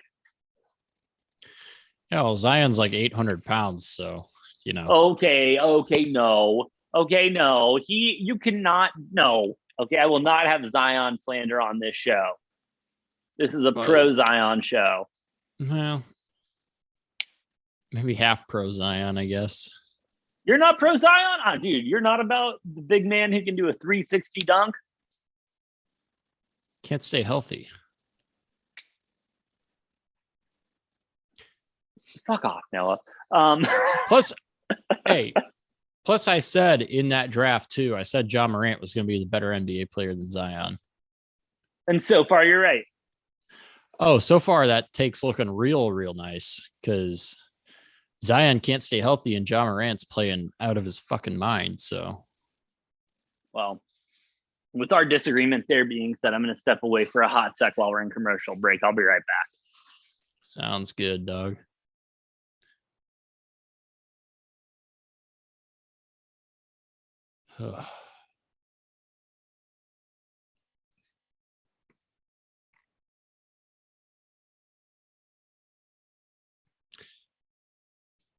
Taking a little look into tomorrow's games. Nets Celtics game 2, Boston a 3.5-point favorite at home in that one. Sixers Raptors game 3, Phillies a 1.5-point favorite at Toronto. Bucks are a 10-point favorite at home in game 2 of that one against the Bulls. We are back to action. Pelicans up 3 with the ball. Looks like we got a foul here.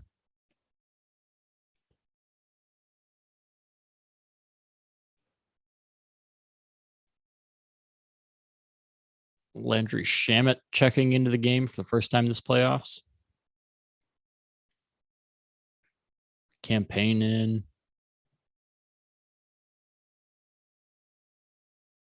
Maybe not campaign. Cam Johnson in.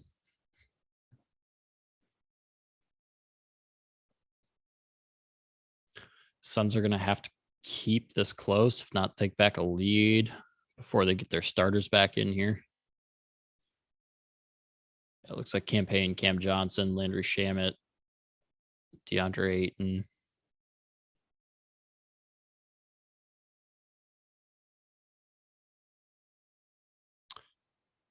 Surprised they're not going with JaVale McGee here in this set, but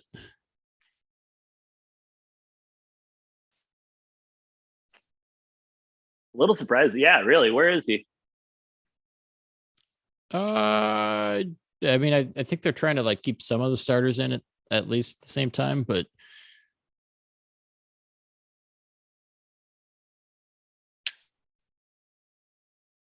we'll see here. They gotta fight back here.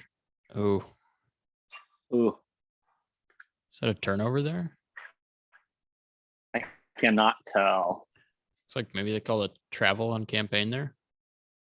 Looks like it.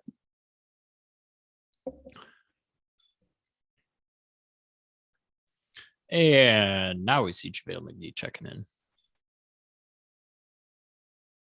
There he is. There's the big man. I'd imagine they run the bench here for the rest of the third quarter. Check the starters back in at the fourth. Yeah, get them when you can. Get them when they're valued. Like, get them fresh. Nice, strong fourth quarter push. Put them away. Yeah, get all those guys a rest and have them ready to go for the fourth. That's what you need. That's what you need. And like we've talked about, the beauty of the Suns team is they're so deep that they can do this. Yep. They've, they have no worries right now with having their bench on the floor. Their bench can handle business. They didn't right there, but they can handle business. They don't every time, but they can. They can. They are capable of handling it. Shamet gets his 3-pointer blocked right there. Nice little steal there. Yeah. I mean, say like Cam Johnson go to town. Dude's been a stud, so. Dude, Cam Johnson is insane. He's going to be a good player. Oh, JaVale McGee. Nice little rebound and putback there. There we go. 3-point Where's game the again. foul? I agree, JaVale. Where's the foul? Ask Scott Foster.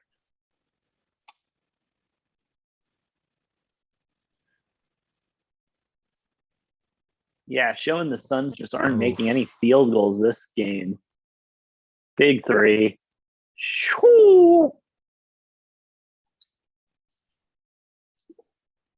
Not something you love to see. As 6 points now separate the Suns and the Pelicans. Pelicans with the lead 82-76. 2:24 left to go here in the third. Noah, this shit could get crazy. As we continue with the worst angle in professional basketball. Can we start that hashtag worst angle? I mean, or hashtag this sucks. You can go for it. I don't know that too many people know what you're talking about, but it is pissing me off, bro.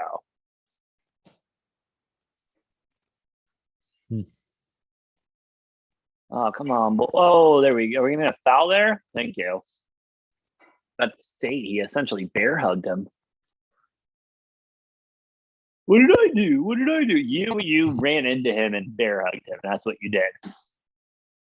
That you cannot do in basketball. Try football, bud.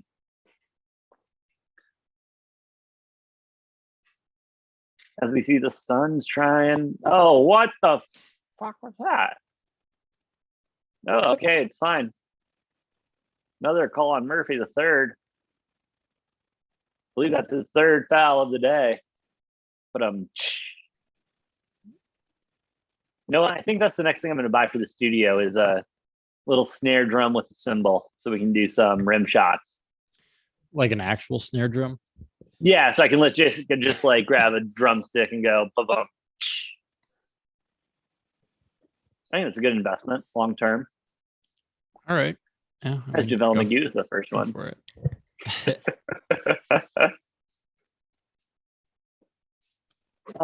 Prime and TNT working together. Thank God, because I had to buy fucking Sling TV in order to watch this broadcast. Well, shout out to Sling TV, I guess, then, huh? Yeah, I'll give them the free plug because they were literally, I looked at everything, bro. Everything. NBA League at past, like TN, whatever, bro. I looked at everything. Sling was the only one that could do it. So shout out to Sling. Ooh, is the Pelican? Oh, it seems like we're getting some scrappy basketball. Looks like they're going to let the boys play a little bit here.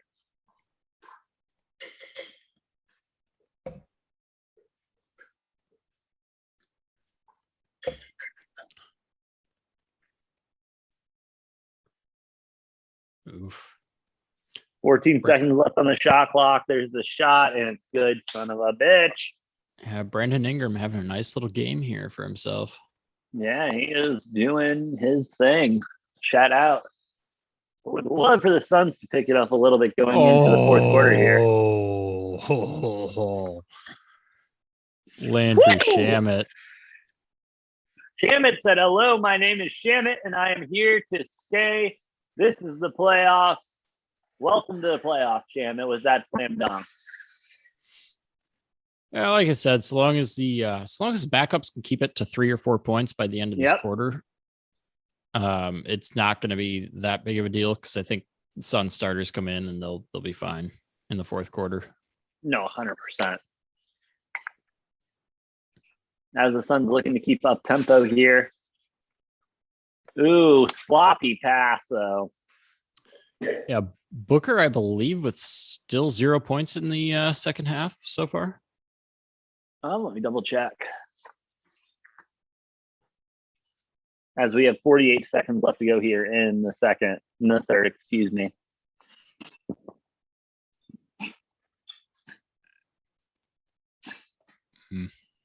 Yeah, Booker's still no points in this half. I imagine that'll change in the fourth quarter. I agree. As Cam Johnson will go to the line.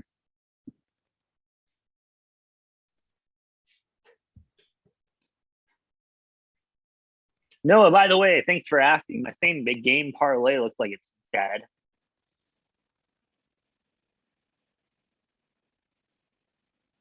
Oh, actually, never mind. Chris Paul has 1 steal, so I just need 1 more of those, and we're good. Well, there you go. Hey, I guess the good news with that is it's a close enough game that it, should have Chris Paul playing most of the fourth quarter. So, and the starter should will actually be trying probably.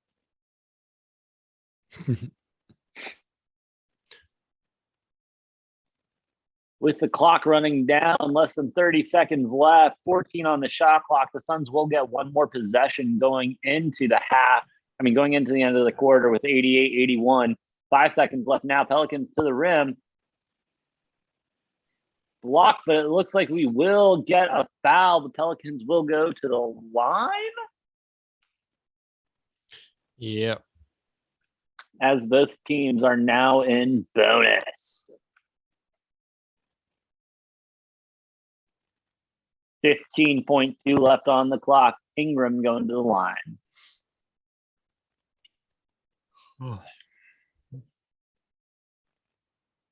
The first one is good, 89-81.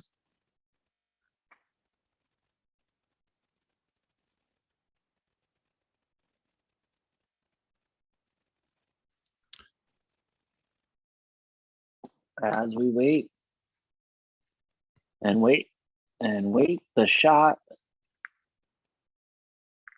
Good again, 70-81 as we get a shot of Zion Williamson for the first time tonight. Not looking like he's 300 pounds, Noah, looking like he's in good shape. Oh, sorry. And it looks 280. Maybe 280, 285. but still more athletic than you and I could ever dream of.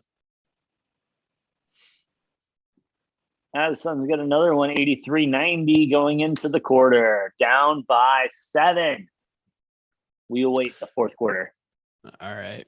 Well, AJ, I'm going to take this little TV timeout, end of the quarter, to step away real quick. Okay. All right. You can turn off your shit this time, and I won't touch it. There we go, Noah. See you later. See you in a sec. Rough quarter for the Phoenix Suns. And there's just no other way to describe it. The Pelicans just really coming out of the half strong and taking the lead early and holding on to it. Still a 7-point lead. This is that time. They're playing that good. It's 1 quarter left. Let's hope maybe the sports books have dropped the lines a little bit and we can get the Suns at plus money.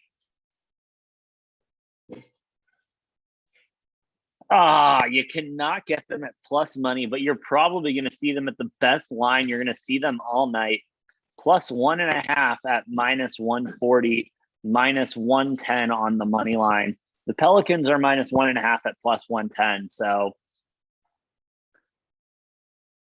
if you think the Pelicans can do it and you can get 1.5 at plus money, that's beautiful.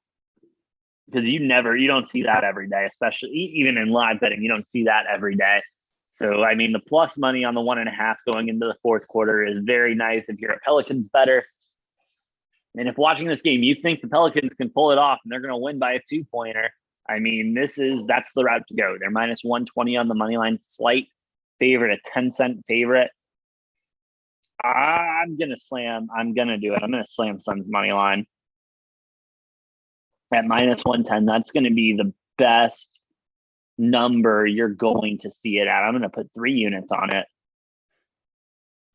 And hey, I'll live and die by the Suns here. Let's go. The boys are doing it. Starters are coming in. My alarm is going off. Everything is going to go right this quarter. Looking at that, total is at 230.5. So only about a 9-point movement since the start of the game. They've been playing pretty consistent. It's been around there. I took the over at 222.5. So it's good. Oh, it's locked up right now. The line's just locked up. It looks like we may have gotten a major bet in, maybe an injury or something like that. I will continue to monitor that as we are still in commercial break and there's nothing else to talk about. Wow. Interesting. Very interesting line movement coming out. Suns now a 2.5-point favorite, minus 110, minus 160 on the money line. someone like myself slammed the Suns on the minus 110 money line, and the line moved back into the Suns' favor, even though they are now down by 7. That's how sports gambling works. Big money comes in, the line moves, the sports books want to cover their ass the best they can. So they're going to give you, they're trying to trick you right now, because if you're a novice gambler, you're just coming into this, you see a team up by 4 points going into the 4 points. Yeah, by 4 points going into the fourth quarter of a playoff game. I mean, you see them at plus 2.5 at minus 120, you would slam that. Plus 130 on the money line, that's giving away money. But as you see Chris Paul checking in now, Mikal Bridges checking in now, Noah, you missed some crazy line movement going on in that commercial break. I will catch you up on that in a second. Booker is still on the sideline though, looking pissy. Yeah, he'll be back in though. I mean, looks like we got Bridges, Paul. Yep. Just Bridges and Paul back. Yeah, it looks like McGee, Shamet, and Cam Johnson still all in the game. I'm not opposed to that necessarily. I'm sure Ayton, Crowder, and Booker will all come back in at some point here to finish out this game, especially being down by 4 right now. 100%. But yeah, Chris Paul should be in the rest of this game. Look for definitely. Look for him and Bridges. Look for Chris Paul to have a big fourth quarter. That's kind of his thing. Let's hope. He didn't have a good third quarter, so let's hope he can pick it up in the fourth year.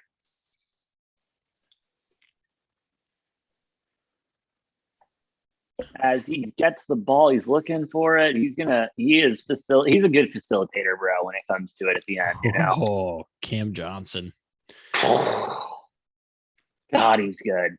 Talk about underrated players that don't get talked about enough. Is Cam Johnson a big one of them? Oh, 100%. If he did, but if he comes off the bench, if he didn't come off the bench, it'd be a different story. Maybe, but oof. Oh, nice 3 there. It was Jose Alvarado right there. Oh, beautiful dish and flush right there. Little Paul to McGee action. Come on. Like, bro, I mean, that's just like, that's what you love about the Suns. Like that chemistry right there, even with your bench players being able to do something like that. That's not something that happens overnight. That takes practice. That takes time. And the boys being able to pull that mid-game, I mean, shout out. Looking good, down by 3. The Pelicans trying to make something happen here. Hey, well, I feel like Chris Paul's a lot like some of those top-notch NFL quarterbacks. Like he makes everybody else around him better. 100%. You know, like Aaron Rodgers, Tom Brady, those type of guys. Like just the fact that you're playing with Chris Paul, like he makes everybody else better around him. No, I couldn't have said it better. He is a good quarterback in the NFL. He makes everyone better. The team wins, and it's all because he facilitates. Yes, he can go off and have a 30-point game, but he will also just be fine having 20 assists or whatever. It's awesome what he does. As the Suns can't get it done on their end of the court, Pelicans with a big 3 there, but it's in and out. And you got to imagine Booker, Ayton, and Jay Crowder all probably will be checked. I mean, maybe not as much Crowder, but Booker and Ayton should be. There's DA and Booker going to. You can already see them walking up. Okay. Yeah. Because I was going to say those two should be checking in here any minute now. And Pelicans going to put their starters back on. Yep, here's where we go. And, I like the Suns' chances when you got the starters on. You still got Landry Shamet out there, but rightfully so. I mean, he's played really good in his minutes that he's had, which have been late third quarter, early fourth quarter is all he's been in for. So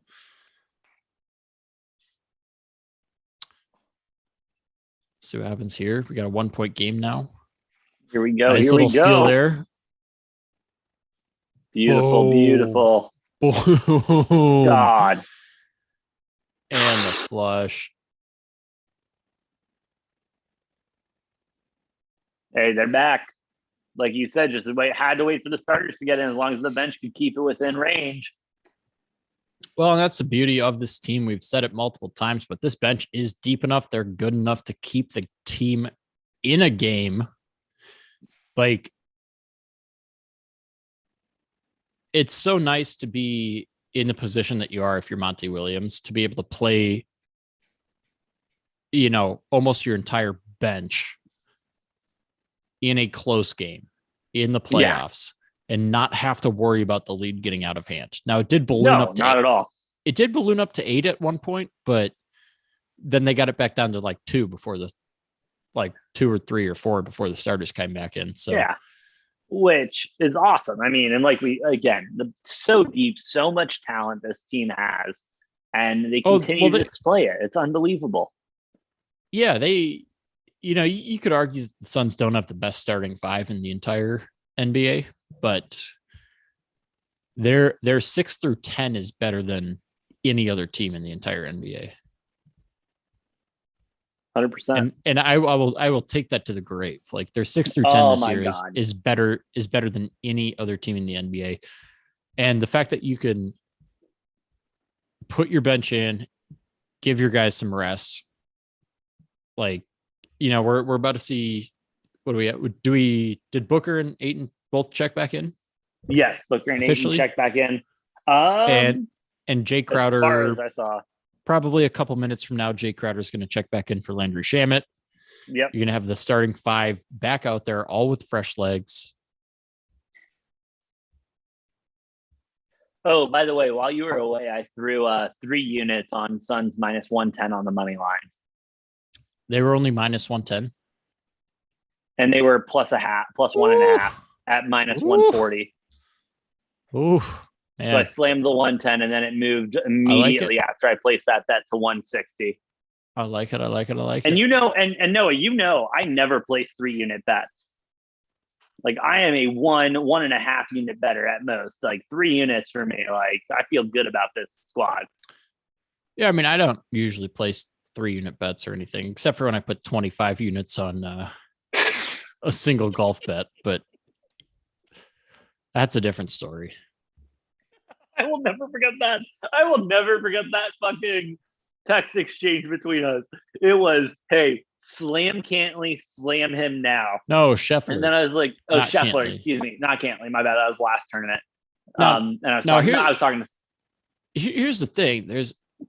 Because I texted you slam in all caps. Yeah.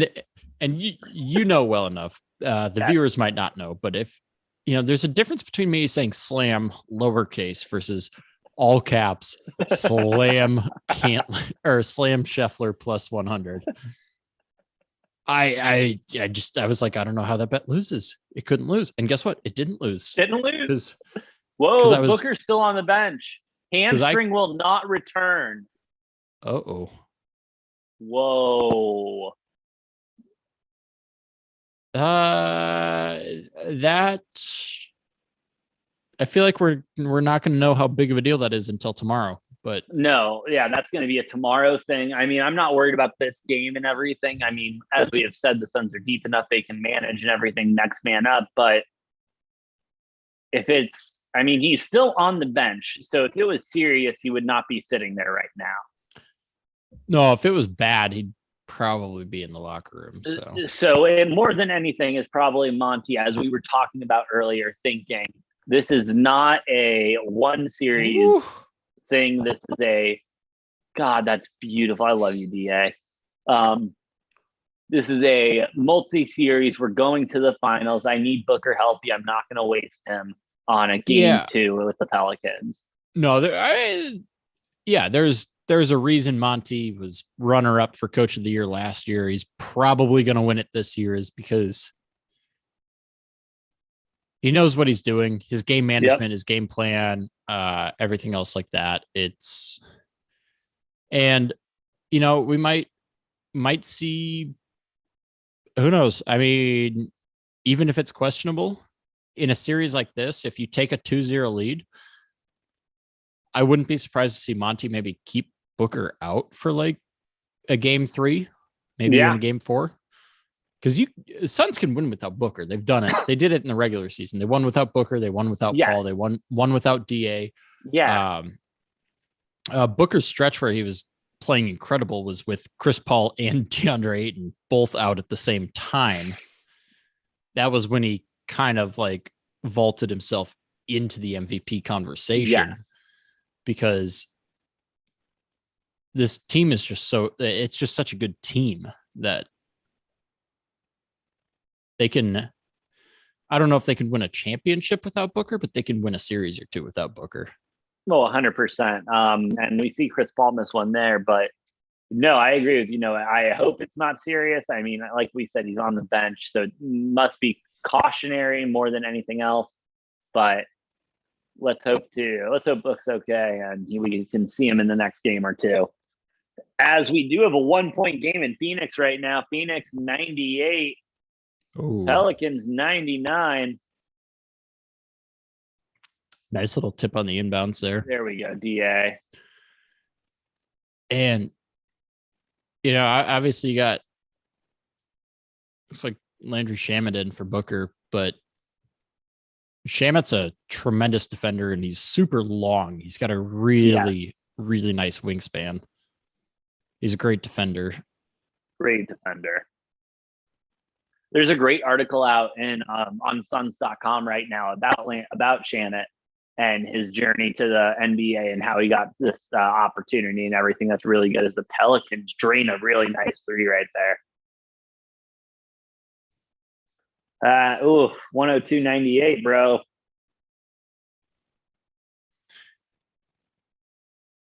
Yeah, Bridges is going to go to the line for 2. Thank God. Let's get some more points. Let's take it within 2. And this is where you need Chris Paul to take over the game, right? Because when you're down, Booker isn't here to do it. No, well, you got 2 guys on this team who can take over a game, and that's Booker and Chris Paul. The rest of the guys, as good as they are, they're not guys who are going to take over a game for you. They're definitely pieces that'll help with that. But now that Booker's not playing anymore in this game, at least for sure, it looks like Chris Paul is going to need to take this one over. He does. Because I love what Bridges does. I love what Crowder does. I love what Ayton does. What some of the other guys do off the bench. But the only 2 guys that are going to be able to actually take over a game and really make that ultimate difference are going to be Chris Paul and Devin Booker. As Valanciunas just throws it out of bounds there. Goes past there. Suns are going to have an opportunity to put it within 1 or tie.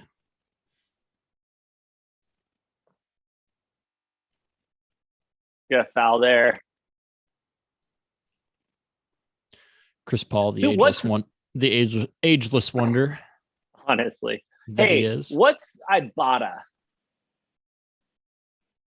On the Pelicans jerseys? Yeah, I know it's a sponsor, so don't give me that answer and don't be a smart ass. Like, do we know what that company does? No, I have no clue. Okay. Oh, Cam. You son of a bitch. I'll look it up right now. All right. It's a tech company. Pelicans I don't know what they do. 3 there. But they're tech. So they make money. It's a tech company based out of Denver, Colorado that provides cashback rebates to users for shopping in stores and purchasing products. Surprised they're not sponsoring the Nuggets. Well, I don't know. Yeah. Maybe the rebates are as shitty as the Pelicans are. Well, I shouldn't be saying that about the Pelicans because they're up 105-99 right now. I was going to say, yeah. CP3. Yeah, he's not going to miss too many of those clutch free throws there at the end. No.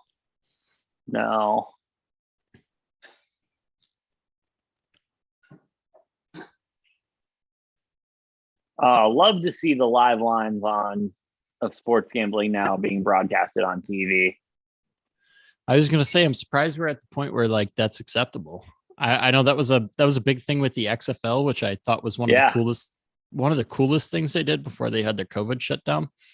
Is they were talking about the gambling lines at the start of the game and during the game and all that. And yeah, it's a lot of like what we do and stuff. As the fucking Pelicans make another shot, but yeah, I mean, it's part of the times. Like, get with the times or get left in the dust. I mean, people have been sports gambling for generations. I mean, this shit's not new. Nice little move there. Now that it's legal a lot of places, I mean, there's no reason not to talk about it because people are doing it, you know? Yeah. People are doing it all the time. And maybe they haven't checked their sports book and they see 230 and they like it. Fucking A.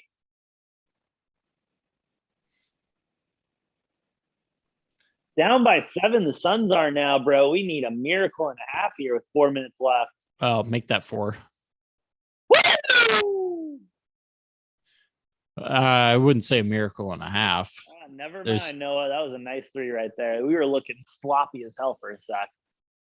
There's a lot of time left in this one. That it is down by 4. The Pelicans looking to regroup here, kicking it down under. God.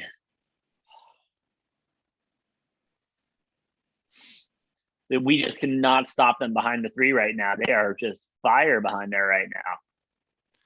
Like I said, just CP3 takeover, baby. Oh, let's go, baby. Good move. Good move. Get it started. Oh, what the fuck are we doing? I think that Monty can't believe it. I think that was a goaltend, but the ball went in anyways, so it didn't. Yeah, so it doesn't matter. Same result. Either way, 2 are going on the board. Suppose if you get a goaltend, at least like have it go in. I don't know.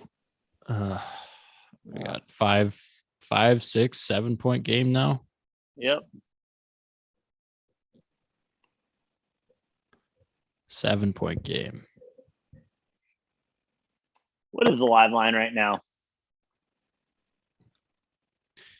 They got to be plus money now. Yeah, I'm curious about that. I mean, with plus 270, with 317 left in this one, I mean, I get there's no Booker, but I might be tempted to take that a little bit, AJ. I'll throw a unit on it. Seems like a decent payout at least. Plus 270, yeah, unit payout, not bad for me. Oh, God almighty.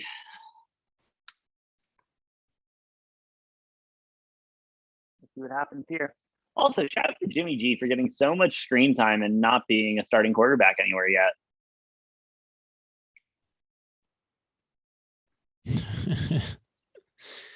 Not officially announced. Bro, they're going to cut him loose. Honest to God, I would take him. Fuck it. Send Kyler to San Francisco. Make it their problem. I think Jimmy G's going to end up starting the season over Trey Lance. I agree. But there's still always these rumors about the Niners wanting to get rid of him. It's unbelievable. I mean, he's not that good. He's not that, like, he doesn't, like, his numbers aren't great, but he's also. But he has been to a Super Bowl and taken them to the playoffs a couple times, right? I was going to say he's taken them to 2 NFC championship games in the last 3 years. So, yeah, so not too bad. He makes Shanahan look like he's not a complete dipshit. Well, he makes Shanahan look great because it's like you look at his numbers and it's like, well, imagine if they had an actual quarterback. Yeah, and you think Trey Lance is that actual quarterback? I've watched him play.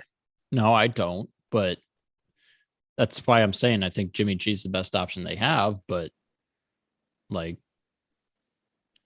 also like the dude is, you know, you can look at all the stats you want, but you look at his win-loss, it's pretty damn good.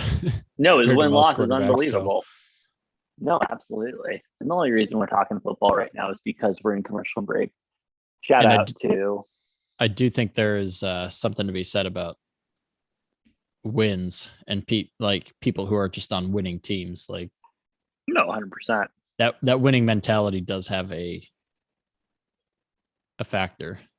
Now, Noah, before we get into the last couple minutes here, and we'll talk about this more on draft night. Deebo Samuels, is he going to get traded?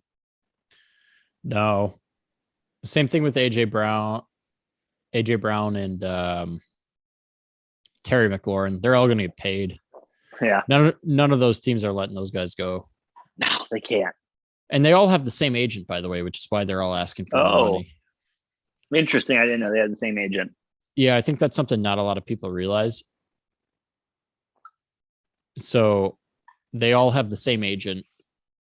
And Christian Kirk started all of this, by the way. Yes, that asshole. By getting, it's not his fault. Not Jacksonville, his fault. Jacksonville paid him $22 million a year, which was funny enough. That's more than Devontae has been making with the Packers the last few years. And I thought it was funny. Devontae signed with the Raiders, right? For like a week, he was the highest paid receiver in football. And now he's going to be like, he's going to be like barely flirting with the top 5 because.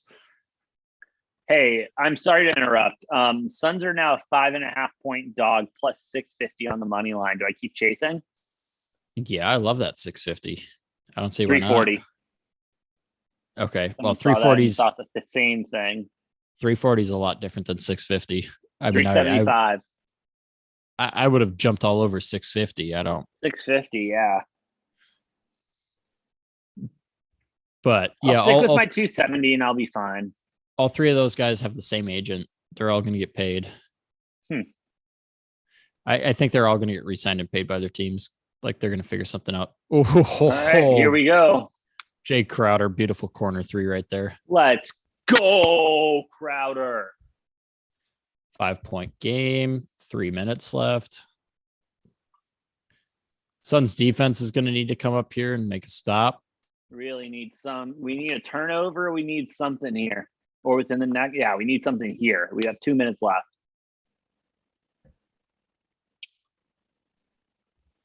Ouch. Bro, the Pelicans aren't even taking good shots. They're just getting stupid lucky on those. Well, yeah, there we go. There's an answer. Nice answer from Paul. But yeah, they're not even taking like great shots. They're just making them. No, and that's got to be frustrating the Suns defense. They're playing great defense, not giving them open shots, but they're still draining them. It's unbelievable. Yeah, it's a hard pill to swallow, but you would hope eventually that ends at some point. Yeah. As it doesn't there. Ingram with a contested step back, making that one. Chris Paul can take a 3 of his own. He's going to miss.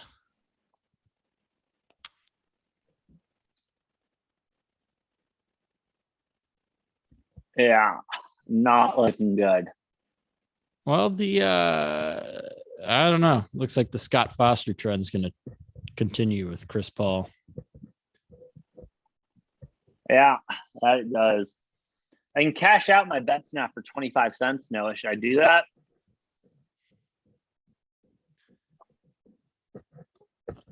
I mean, I would say no. I'm not going to. I'd rather just lose all my fucking money at this point. I was going to say, 25 cents doesn't make sense to do that. Nope. But shout out to the sportsbook for giving me the option to get back some money, I guess. You assholes. There's also almost 2 minutes left in this game, and it's an 8-point game. So true. Still anything can happen, I guess. They're just trying to take advantage of you for canceling that bet. And they're like, here, we'll give you 25 cents to like bail. Yeah. All right, come on, boys. Let's get it together. Ouch. Make something happen. Fucking A. Unless we got a foul called, but probably not because,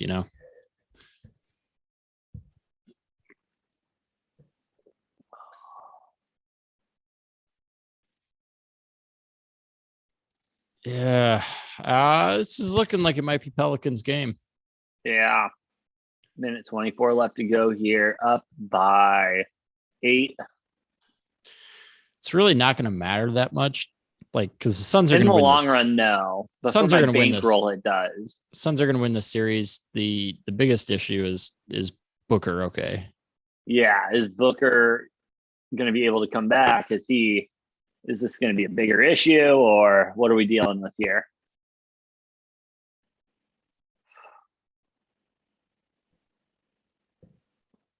Booker is not happy. He looks. Yeah. I would describe his body language as pouty. I would describe his body language as Kyler Murray-esque. No, but he's not that type, you know. So it's like I think his true. body language is like indicative of like the athletic training staff told him he's not going back in this game, and he's pissed off about it. And he's like, "Well, you guys are assholes. I want to play." That's how I'm reading it. As like he was told that he isn't playing the rest of the game, and he's upset about that. And I would be too. And as a Suns better, I'm upset that he's not going in as well. I mean, we got a 6-point game with a minute 8 left, so it's still completely up in the air.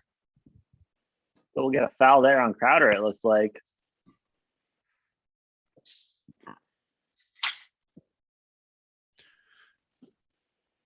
Zion over there, not even on the bench, in the row behind the bench. We won't let him dress, so he can't be on the bench. You know how that's how that works. Yeah, but just what? Just unnecessary Zion hate. Just want to get your easy shots in when you can before he comes in and wins the MVP. You think he's going to play a single fucking season healthy in his entire career? Because I don't. Yes, I do. No, he's going to be. He will. No, he's going to be. I'm telling you now. This is my hot take about Zion. He's going to be Greg Oden 2.0. Wow, no shot, bro. After 5 or 6 years, he's not even going to be in the league. No shot. Come on, boys. Not even going to be in the league 5 or 6 years from now. Minute left. Brandon Ingram, 36 points, looking good. Suns not going to make a comeback here. Looks like the Pelicans will take game 2, sending the series 1-1 even. We get one more in Phoenix, don't we? Or does it go to? No, next 2 are in New Orleans. Right, and then it alternates, right? Yeah, and 1-1-1. Yeah, the NBA playoff schedule is so fucking stupid. No, I think that makes sense. I don't know. I don't like it. But it doesn't matter. Suns lose this game. That's a bummer. I mean, how else would you allocate the games? Well, you have home court advantage for a reason. So right, 3-2 works fine. I mean, that's why you have home. That's why you have home court. But because besides that, why the fuck does it matter that we play the first 2 games at home? I don't know. If I'm going to play 2-2 and then split up the last 3, it doesn't really matter because I'm going to have home court advantage the same amount of times as they're going to have home court advantage, except for that game 7. Yeah, I think. Anyway, I think 2-2. Suns lose. I think 2-2, 1-1-1 makes the most sense, unless you go 2-3-2, and then give the away team 3 games in the middle. No, because they don't have advantage. Yeah. Okay. So then, what do you propose other than 2-2, 1-1-1? 3-2-2.